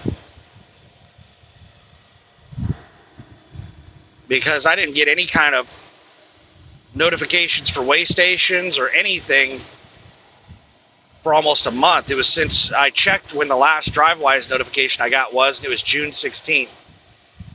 And whenever I first got to the mom and pop truck stop on Thursday, I restarted the ELD because that thing hasn't been restarted in like a month.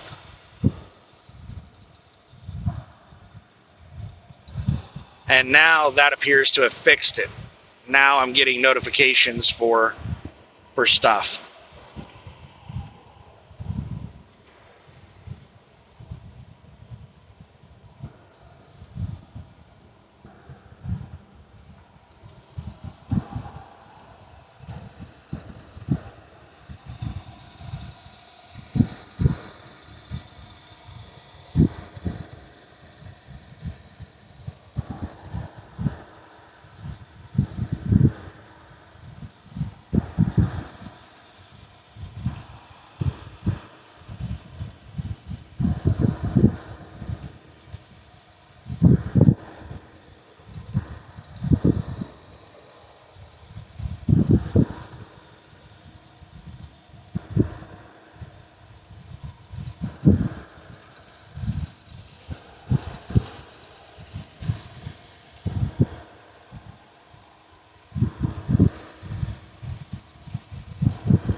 Yeah, try to find a nice spot in the shade, and I hope I have a decent cellular signal. I cannot remember what the cell signal is like at this carbon plant. Most of these carbon plants are out in the sticks, and you have terrible cell signal at them.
I heard lots of fireworks last night.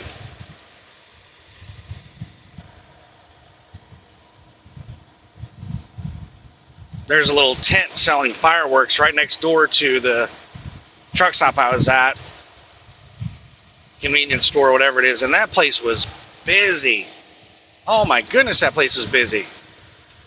Like that place is run down. You would think that they get almost no business, and that couldn't be any further from the truth. I asked one of the locals while I was waiting in line. I was sitting there, and I told the guy that runs the register, it was in the evening, he was there by himself. And so he was doing some stocking, and we were waiting for him to get done to check out. And I was like, man, this place is busy. And he's like, yeah. I was like, there must not be like another convenience store, gas station near here, is there? And he said, nearest one is, he listed off 2 different towns. And I said, I'm not from around here. How far away are those? And he said, one of them's 15 minutes away, the other one's 10 minutes away. So that little convenience store gas station is the only thing there in that little town. He said there's a Dollar General on the other side of the interstate, and that's it. That's the only thing there in that little town.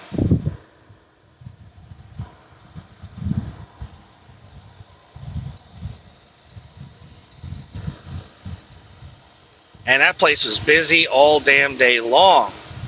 All the fuel pumps were like full most of the day. Like whenever I come in there at night, the place looks dead. But during the daytime, that place gets busy.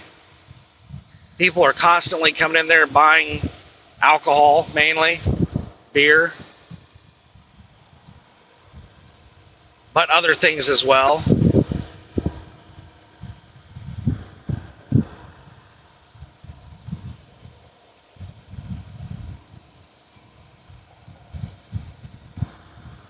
And I think they have a bunch of paid parking. There's a lot of flatbeds that are parked there all the time. And they have a section of the parking lot that's listed as paid parking, and it's got a whole bunch of flatbeds parked in there. Mainly trailers, not connected to a truck.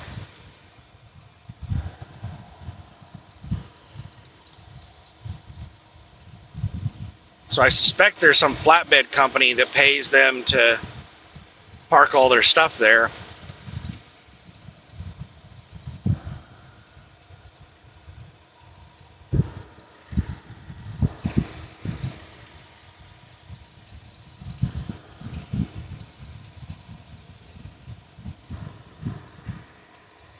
All right.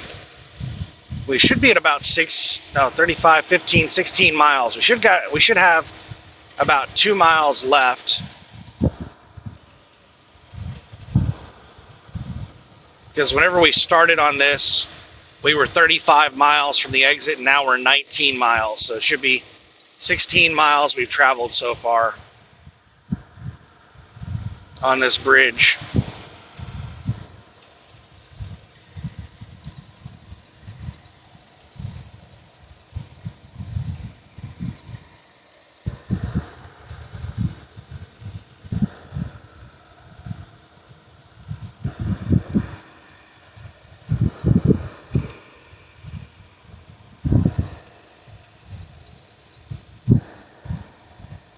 $18 miles, so there should be 1 mile left.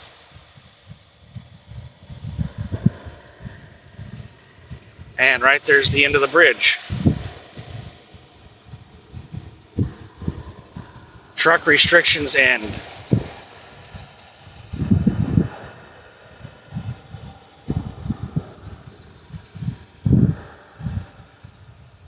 Reset the cruise. Back to 65.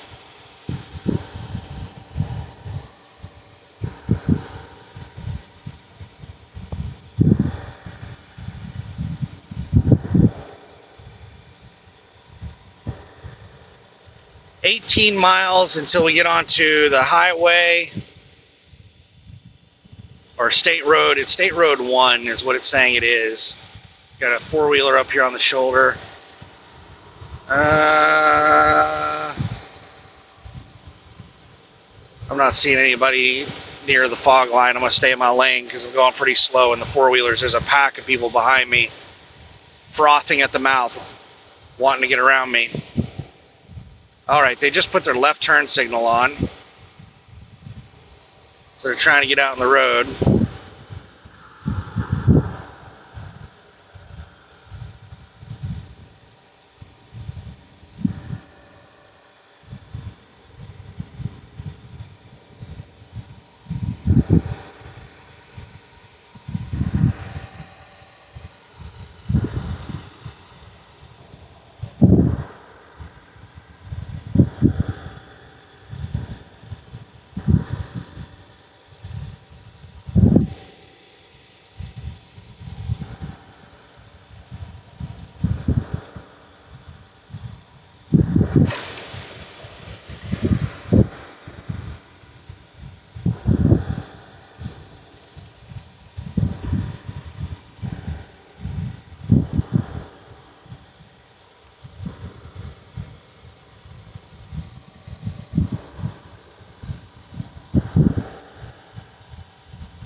Yeah, I wanted to make the truck really nice for when I go back out over the road again. Oh my goodness, I'm looking forward to it. I'm looking forward to getting everything fixed.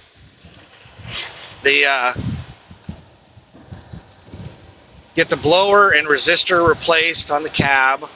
Probably replace the blower and resistor on the sleeper as well. You know what I might do is I might just buy the parts for the sleeper and just store them in the truck because they're really easy to replace. All I have to do is basically lift up the seat in the sleeper and undo a couple of bolts.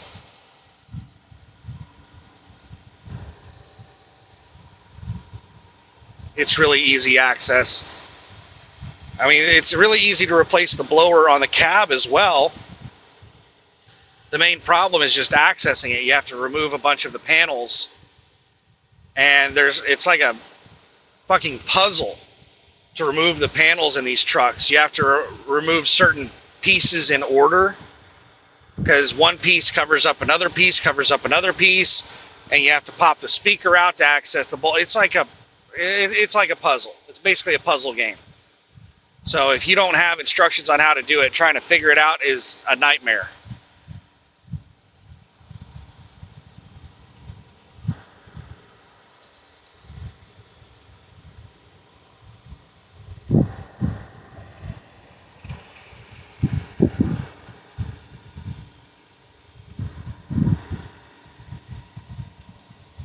West Baton Rouge Parish.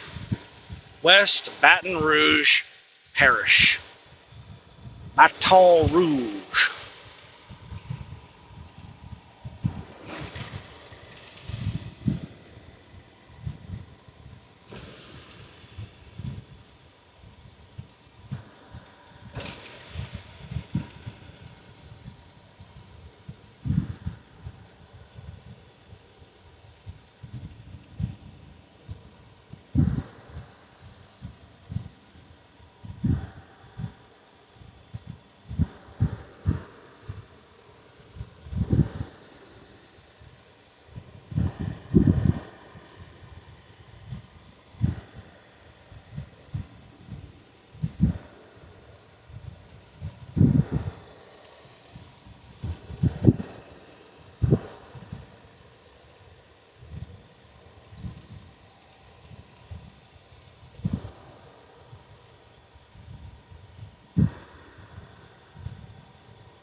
6 miles to the exit.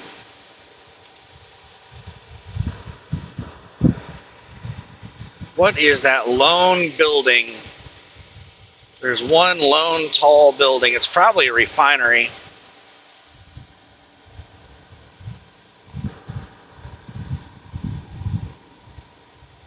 Straight ahead, a little bit to the right, there's just some lone building all by itself, really tall.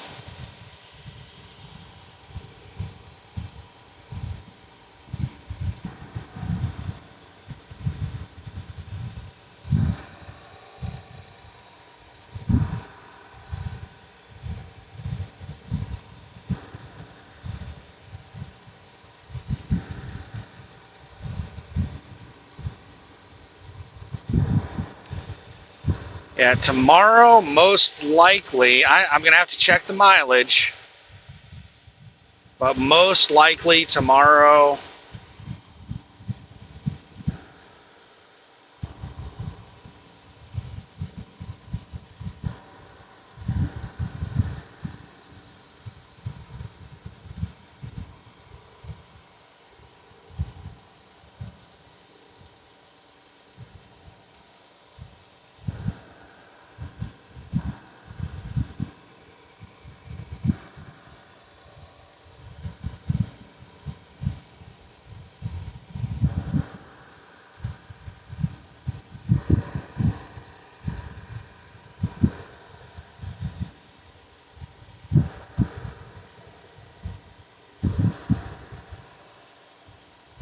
I'm going to have to take a 10-hour break either at Lawton after I make the delivery, 90 miles from the house, I'll have to set for 10 hours, or Vaughn Roofing and Sheet Metal, welders and roofers needed.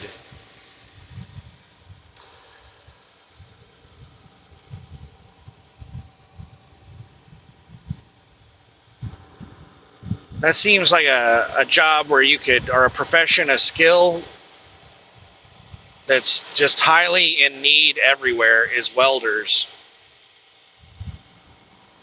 Seems like every place needs welders.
In 2 miles, take exit 153 for Louisiana 1 South for Flatline. 2 miles. Son of a bitch.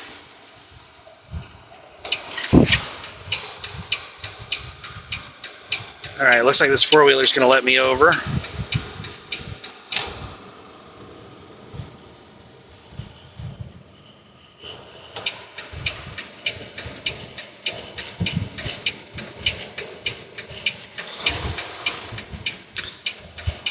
Come on, four-wheelers. What in the hell is going on here? I need to get back over.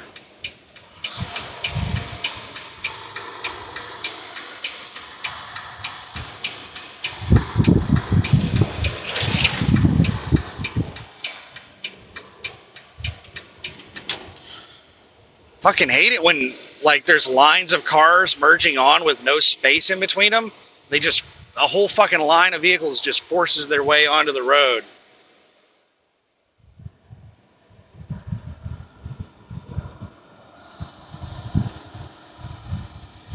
half a mile until my exit.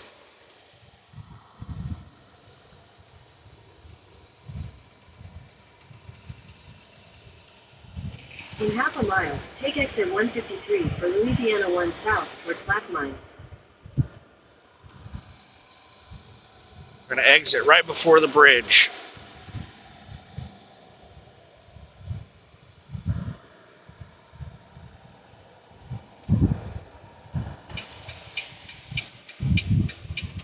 Take exit 153, then you'll take a slight right onto the Louisiana 1 South ramp to Plaquemine.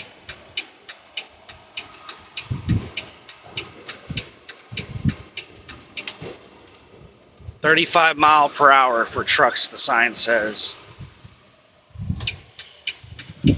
Slight right onto the Louisiana 1 South ramp. Then you'll take We're doing the Louisiana 42. 1 South ramp to Plaquemine. 39. 33. We're going Take the Louisiana really 1 slow. South ramp. Down to 25. Then Louisiana 1 South.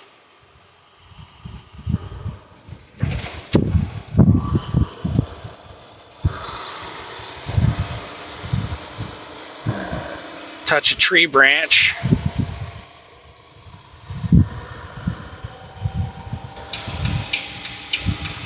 We're clear to merge on. Continue on Louisiana 1 South for 8 miles.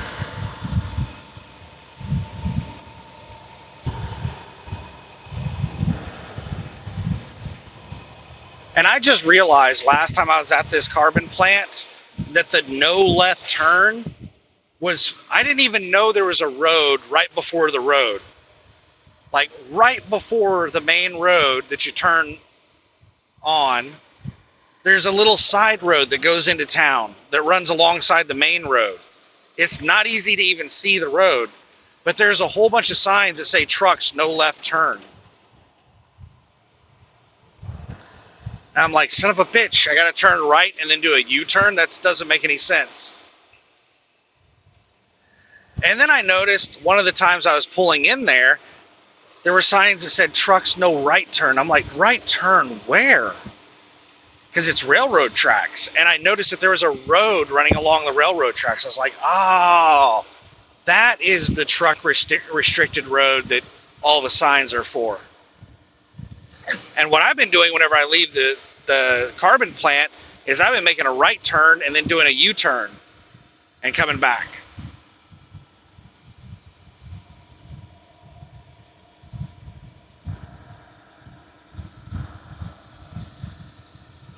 Cloudy skies, and it's 95 degrees outside. Man, if there were no clouds,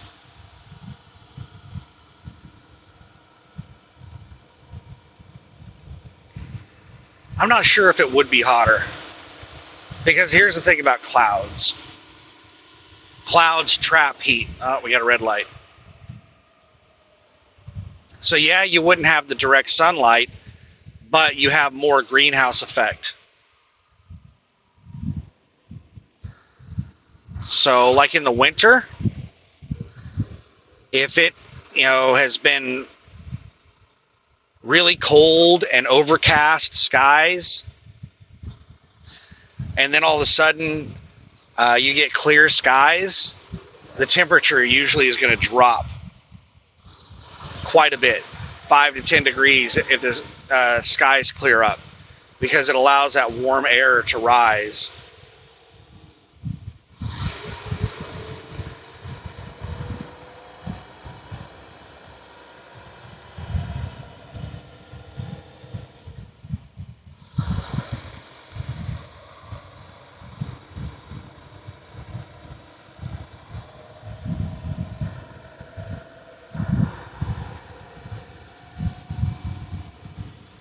So if we didn't have any clouds, I'm not sure which has more heating effect, direct sunlight or trapped hot air.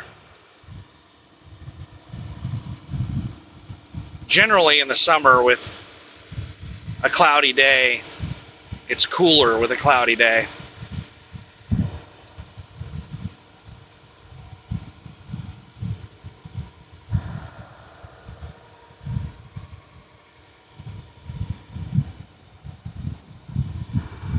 Port Allen radiator.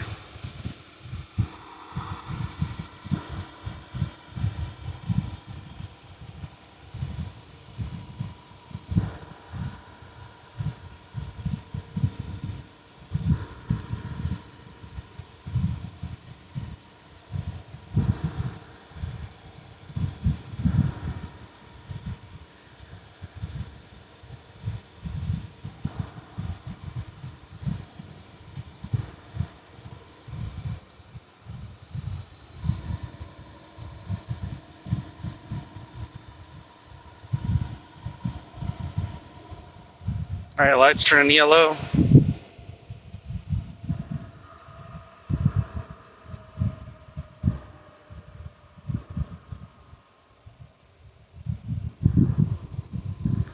think we're now in Brusley. Sign said Brusley, a place to something. It's like, welcome to Brusley, a place to call home or something like that. I can't remember what it said.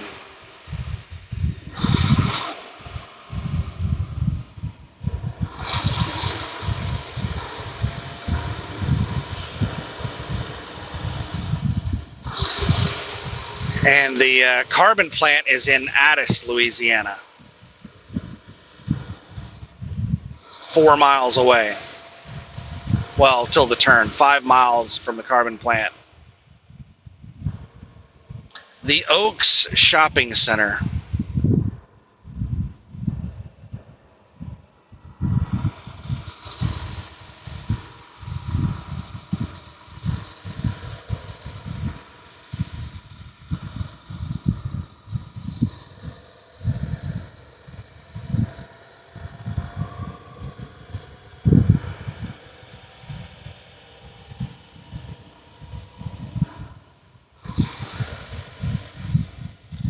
Come on, turn green. Green, green, green, green, green. It's not about to turn green. There's still traffic sitting at the light. They haven't gotten a green yet on the side traffic. So it's probably just done like left turns. Oh, wow. We got a green. There's a line of cars waiting at that light. And it just, what in the shit's going on? They just missed the light. There's a huge line of cars.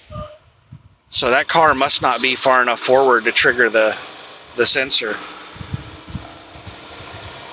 And I bet all the cars behind them are getting mad because there's like 6 or 7 cars in line right there.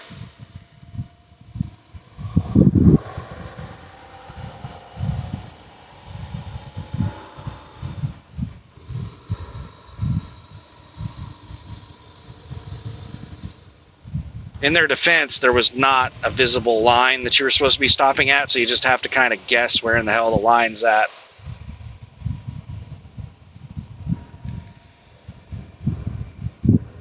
All right, light just turned green.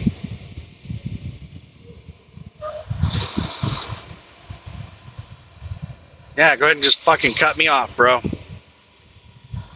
That's what that space was there for. It was for you. Oh, he's waving at me like, thanks. Yeah, I did that just for you.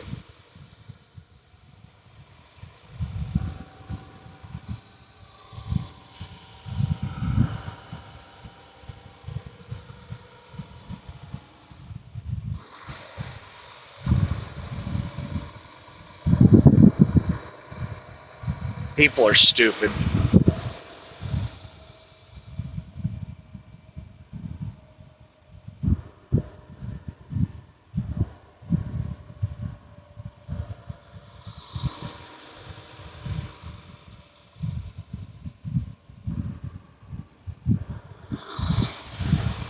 There's usually a lot of traffic that goes to the right here. Looks like there's only one car that went to the right.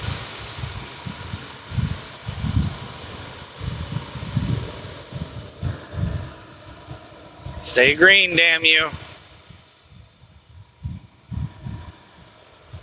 think we only have one more light.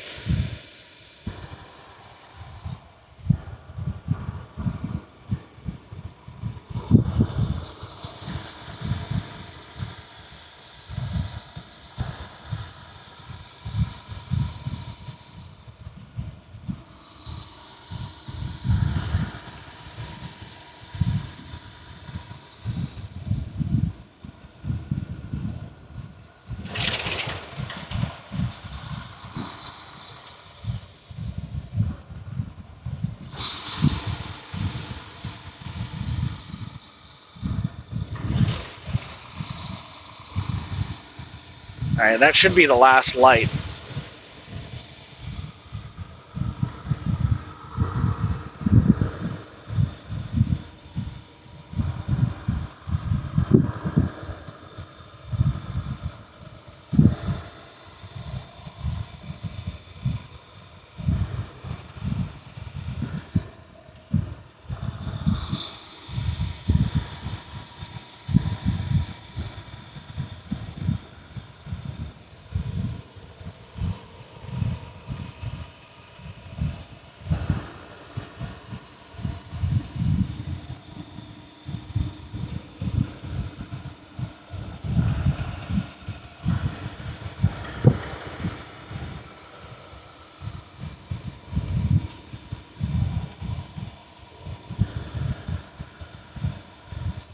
Alright, so it's right around this turn. And these are some nasty railroad tracks. It's not this road, but the next one. Go past First Street, Old State Highway 1, and turn right onto Sid Richardson Road. So we're going to go really slow across these railroad tracks. Turn right onto Sid Richardson Road. And we're going to turn from out here, because it's a tight turn. We're not going to get into the turn lane.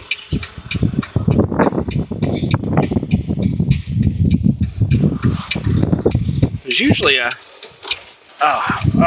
yeah, that's the road right there that has all the truck restrictions. I didn't even notice that road. There's no truck signs all over it.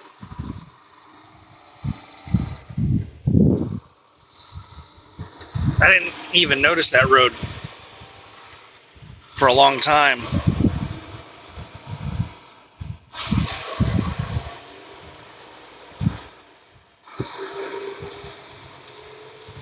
All right, I've got a Camaro behind me, and I think it turned down that no truck road. All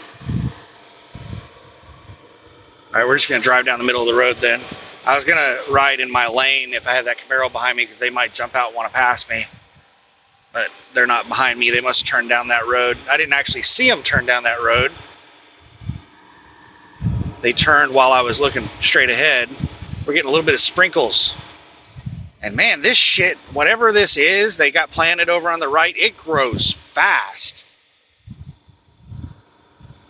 Whenever I first started doing this contract, I think like these were dirt fields. So just over the last, holy shit, they're moving a trailer. Are they working today? I see a trailer straight ahead of me, like they're taking it from the front lot to the back lot.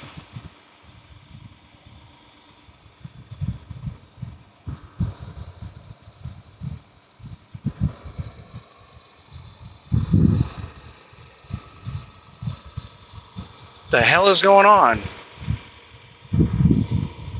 I didn't know they worked on the weekend.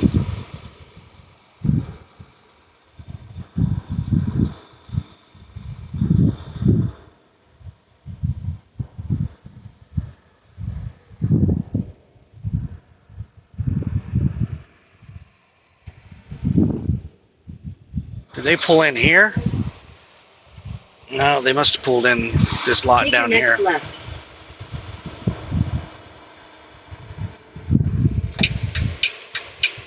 Oh my goodness, there's so much of this black Turn soot Then your on the destination roadway will be on the left. behind me. It's like blowing snow. It's just black powder blowing all over the place. This carbon plant is horrible about just getting this shit everywhere. This is a tight ass turn. I don't think there's anywhere to put my trailer back here. I'm gonna have to go put it in the other lot.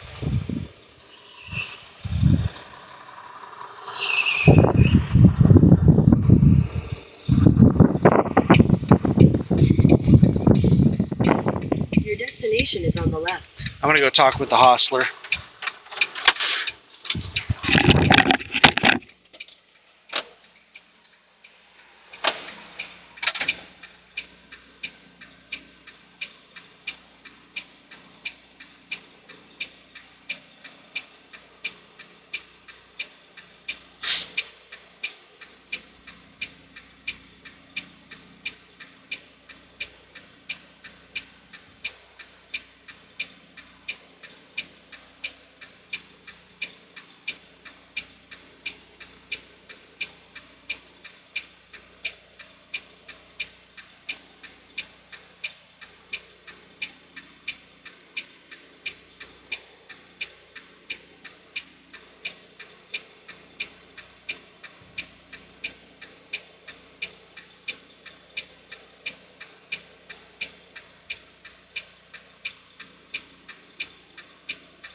He told me to put it in the front lot.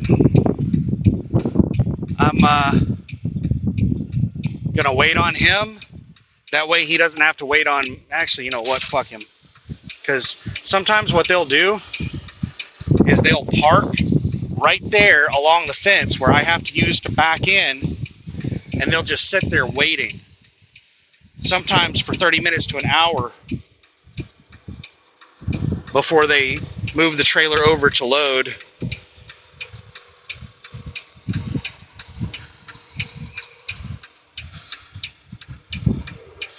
A second here. Turn right onto Sid Richardson Road. Trying to get over to the left because this is really tight getting in and out of here. You can see everybody driving over into this guy's pasture. Take your next right. Making these damn turns. That is really, really tight.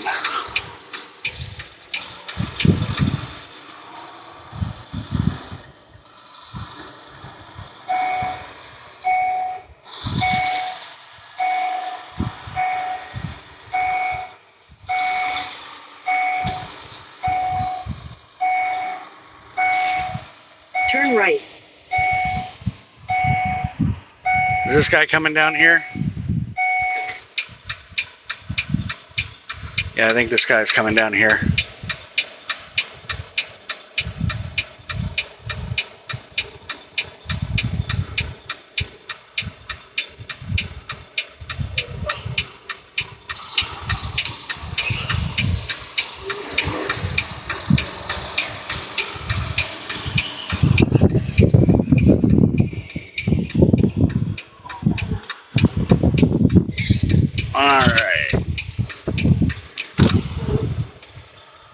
Yeah, this place is going to be full. They're probably going to kick me out of my parking spot. There is one spot down here at the end that only a bobtail can fit in. So I'll probably park in that so I don't get run out of my damn spot.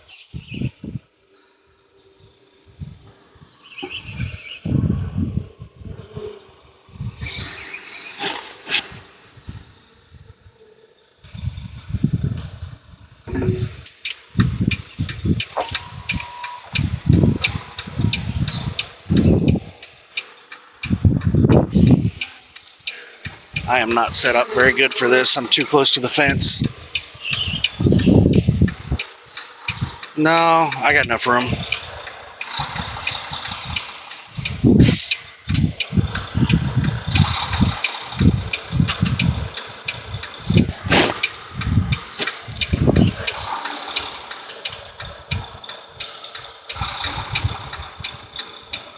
Head southeast.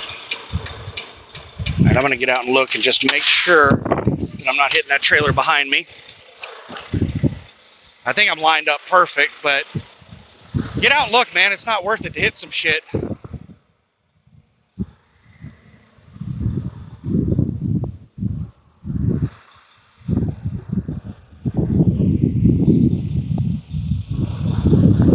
Yeah, I'm pretty much lined up perfect, but I'm probably still going to get out and look a couple more times because this is a really sharp angle. I don't really have enough room to straighten out.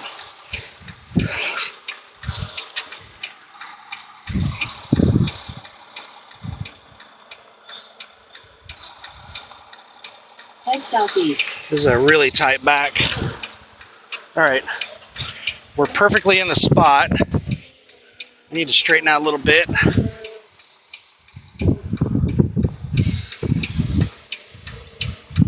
We're gonna have to do another pull up. I can't straighten out enough.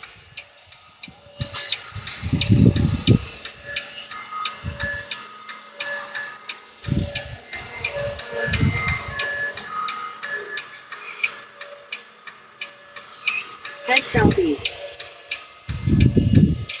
All right, I'm way too close to this trailer on my left. So I'm gonna back in really far, and I'm gonna pull up and move to the right.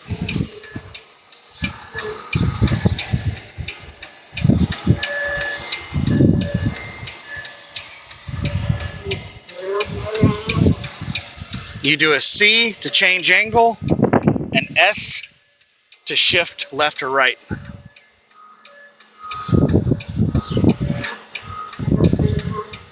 All right, we're perfect down the middle.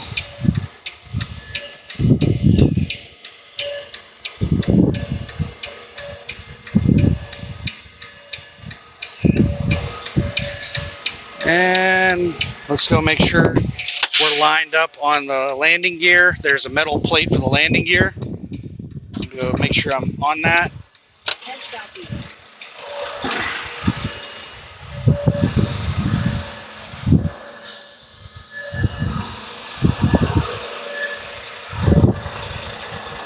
Yep, we're dead center on the landing gear pad. So let's set the brakes. Switch over to on-duty post-trip inspection. And I'll be back in a minute while I go unhook.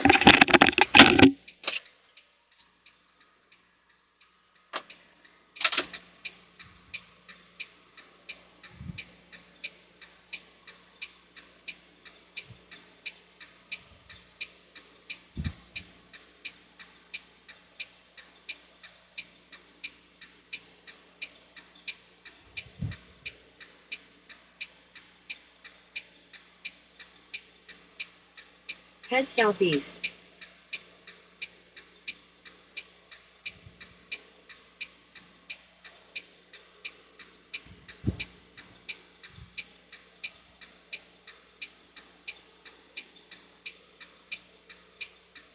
Head southeast.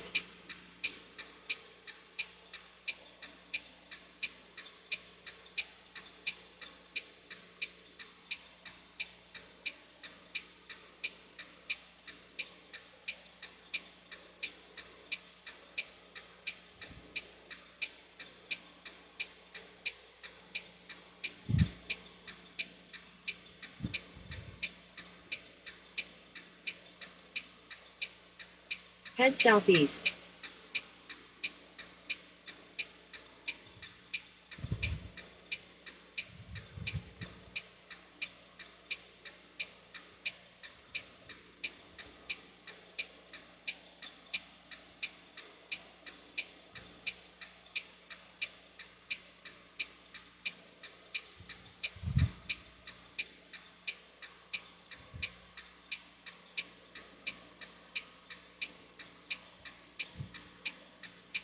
Head southeast.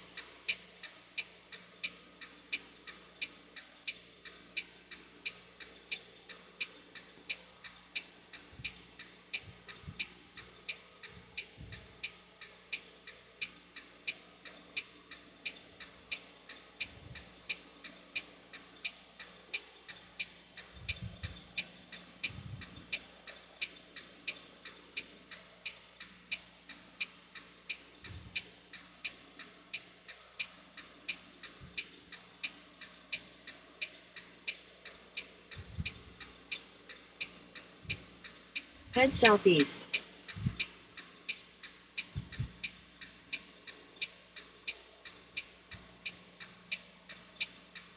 Head towards Sid Richardson Road, then turn left onto Sid Richardson Road.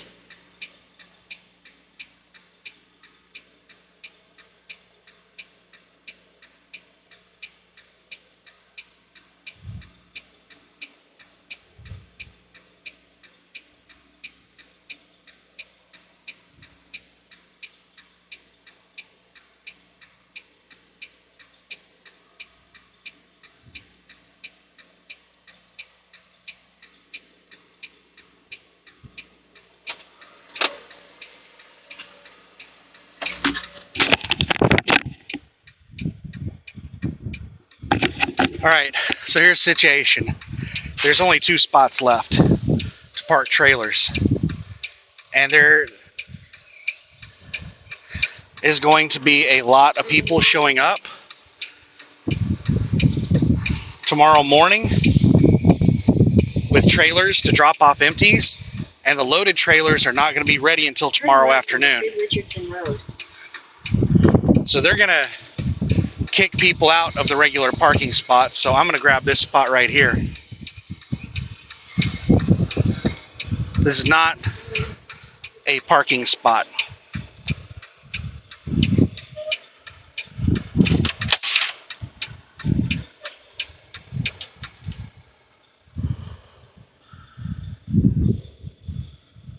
So this is not like a regular parking spot, so I'm just going to park here, and I should not get run out of this spot. All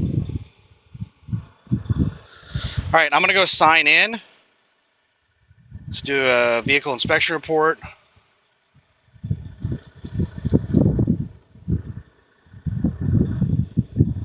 And switch over to sleeper.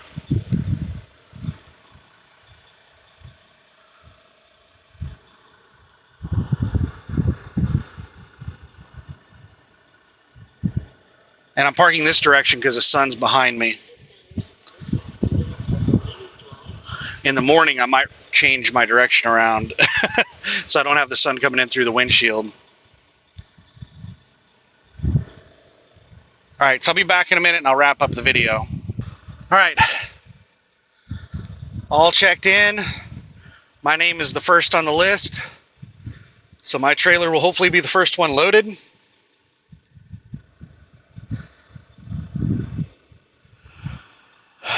So we'll just have to wait and see, and hopefully I don't run into any issues being parked where I'm at. This isn't really a parking spot, so I can't imagine they're going to run me out of this spot. I don't even know if they can put a trailer in here. The trailer would be really... They would have to back the trailer up so far that it would be really close to the railroad cars, because that railroad track turns to the right. So as you pull further in, you get closer to the railroad track.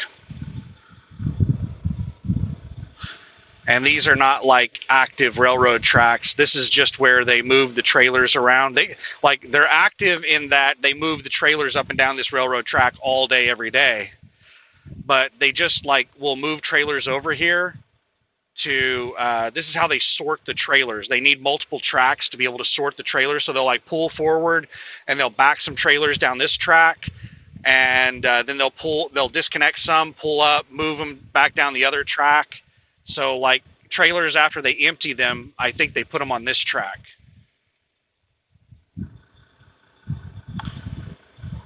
But yeah, they'll be moving trailers up and down these tracks. It's going to be hard to sleep if they're going to be operational at night, but I don't think they work at night, because they'll be out here slamming these cars together all the time that they're working. But I think they only work from 6 a.m. to 3 p.m.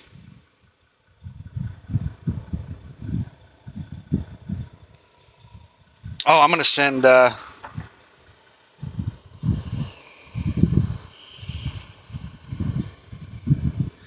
Addis, LA, drop empty 12386.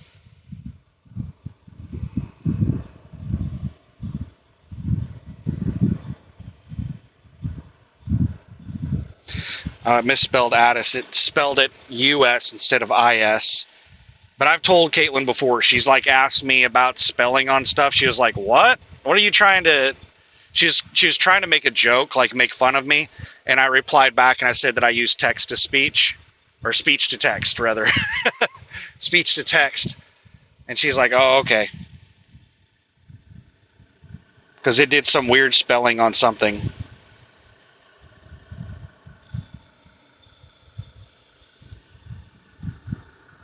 I am burning up. It's 93 degrees in the cab. So I'm going to go ahead and end this video. And I have a perfect cell signal. There must be a cell tower really close to here. I actually think I can see it over to the left. There's what looks like a cell tower maybe 5 miles to the left. Not straight to the left. I'll show you. Hopefully I don't... If the video abruptly ends, then I'm just going to upload it as is if I accidentally hit a button. So, I don't know if you can see it, but straight over there, there's a water tower, and just to the left of that water tower is a really tall antenna that looks like it's probably a cell tower. There's a much shorter antenna to the right of that water tower that might be a cell tower as well. But my signal strength is fully maxed out on my phone. So watch movies, play video games, hang out the rest of the day. And my plan is to stay up until like midnight, because they're not going to have the trailers ready until probably noon tomorrow. So I'm going to try to stay up late so I can sleep in late. And when the sun goes down, what I might actually do is turn the truck around so that I don't have to turn it around in the morning. Because in the morning, as soon as the sun comes up, if I'm pointed into the sun, this whole windshield becomes like an oven with direct sunlight. So if I turn the truck around once the sun goes down, then that'll allow because whenever it starts getting hot in here, I wake up. Temperature, like I can't sleep in when it's hot in here, unless I'm just completely just exhausted. And even then, I can only sleep for a short amount of time. I can just take a nap until the exhaustion wears off. So I'll flip the truck around once the sun goes down. That way I can hopefully sleep in until like 10 a.m., 11 a.m. tomorrow. And I'm hoping my trailer is going to be ready right around that time, by about 11 a.m., noon or so.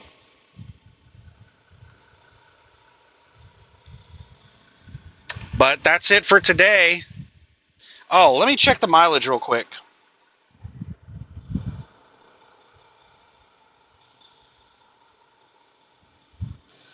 To Lawton, Oklahoma.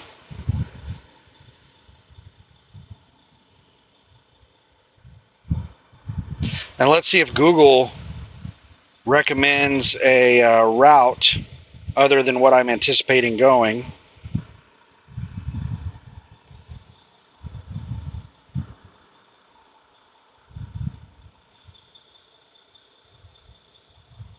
$626 miles. It's going to be longer than that because Google is recommending a stupid shortcut. Google's recommending me to take a highway.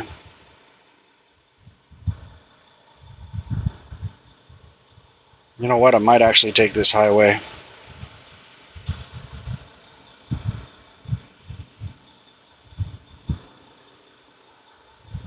A lot of the road is nice divided highway. Ronald Reagan Highway.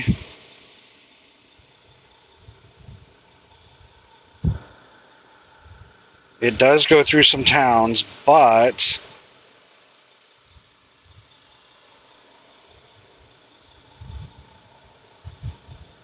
for a lot of the drive, it's a nice divided highway.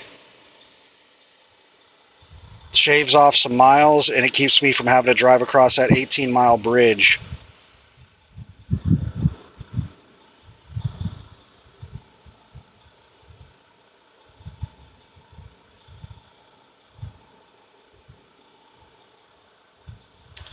So yeah, I might actually take that thing.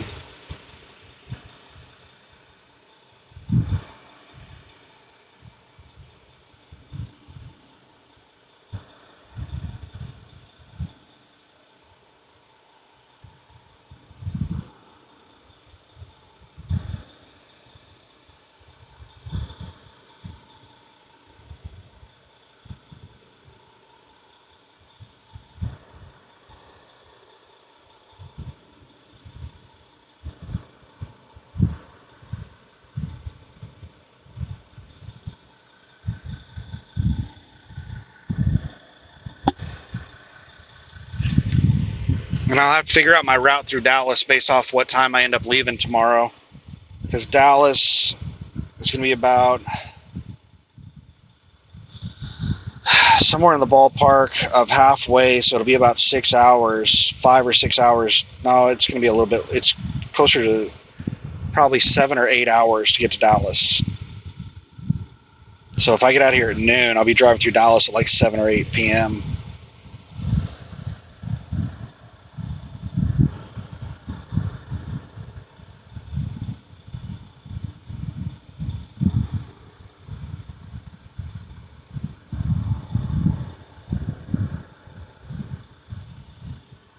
I'll figure it out whenever I get I'll figure it out tomorrow. But it's going to be roughly 630 miles. So it's nearly impossible for me to make it to my house because my house is 90 miles further away. 630 miles in a single drive shift is hard to do.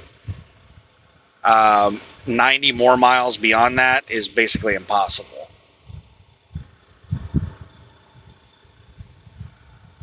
So what I might end up doing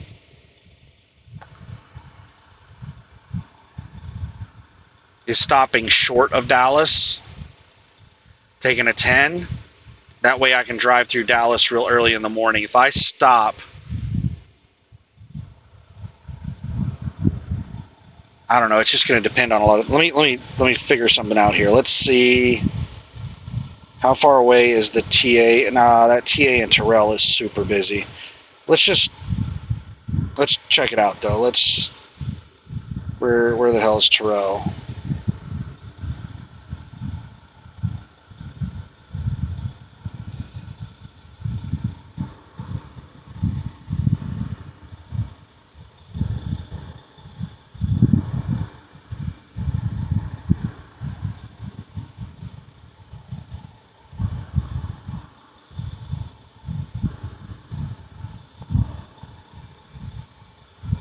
So the TA in Terrell is 402 miles.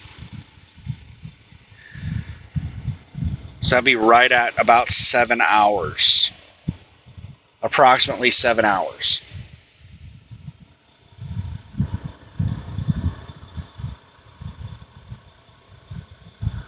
So if I get out of here real early in the morning, if I leave here by like 10 a.m., then I'll stop short of Dallas, take a 10, and then drive through Dallas real early in the morning. If I don't get out of here until later in the afternoon, like noon, 1 o'clock, then I will probably stop short of Dallas and take, a 30-minute break, and then I'll go ahead and drive through Dallas later in the evening. It'll still be decent traffic, like 7, 8 p.m., maybe 9 p.m. But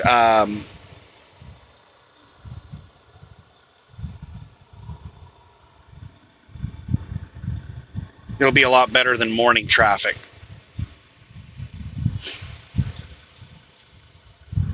And I'm going to have to put in some fuel, but I think I'm only going to put in like 50 gallons because Oklahoma City is much cheaper fuel than everywhere else around here. Like across the Dallas area, let me double check, but I think it's around $3.50 a gallon, $3.40 to $3.50, and Oklahoma City is like $3.23. Yeah, the Pilot Flying J that I normally top off fuel is $3.51 up there at Villa Platte, Louisiana. $3.51.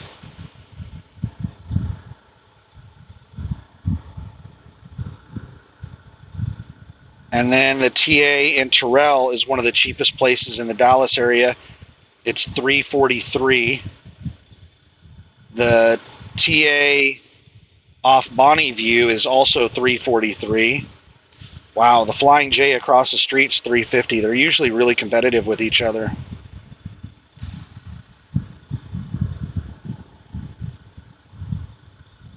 And then there's a TA on 287 in Decatur that's $3.41.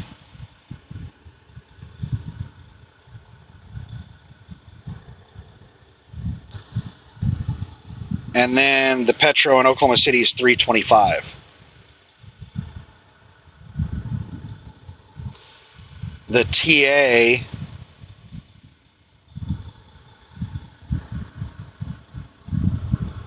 and Pilot Flying J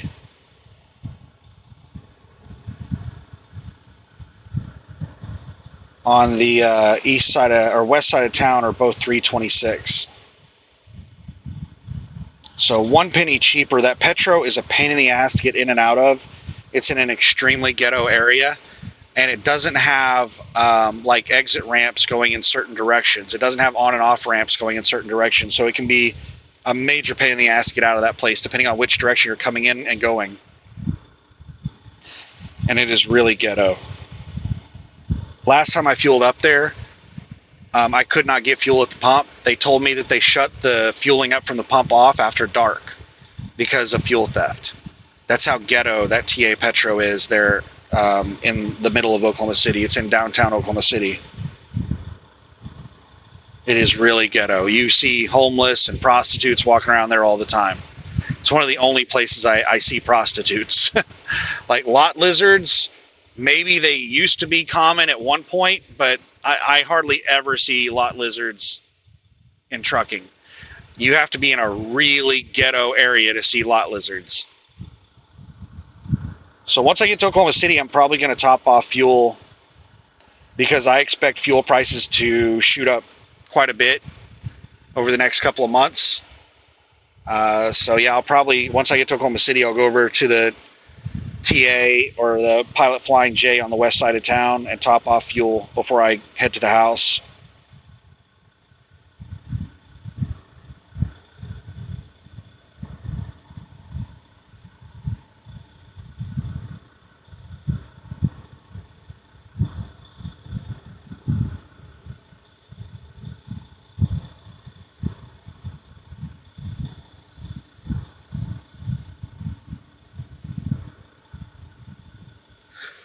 But yeah, it looks like I'm going to have to take a 10-hour break before I get home. It doesn't look possible to get there without a 10-hour break. But anyway, we'll have plenty of time to talk tomorrow. Hopefully, I get loaded tomorrow. They're loading a lot of trailers right now. I might get really lucky and my trailer's ready at like 6 a.m. I have no idea what I'll do if like my trailer's ready at 6 a.m. because they're loading trailers right now.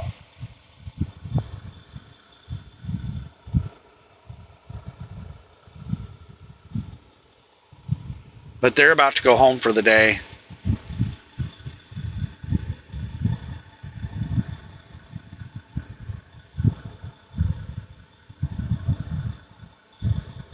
And it's starting to rain, which is good. It'll cool off. Nice. My temperature gauge says it's 102 degrees outside right now.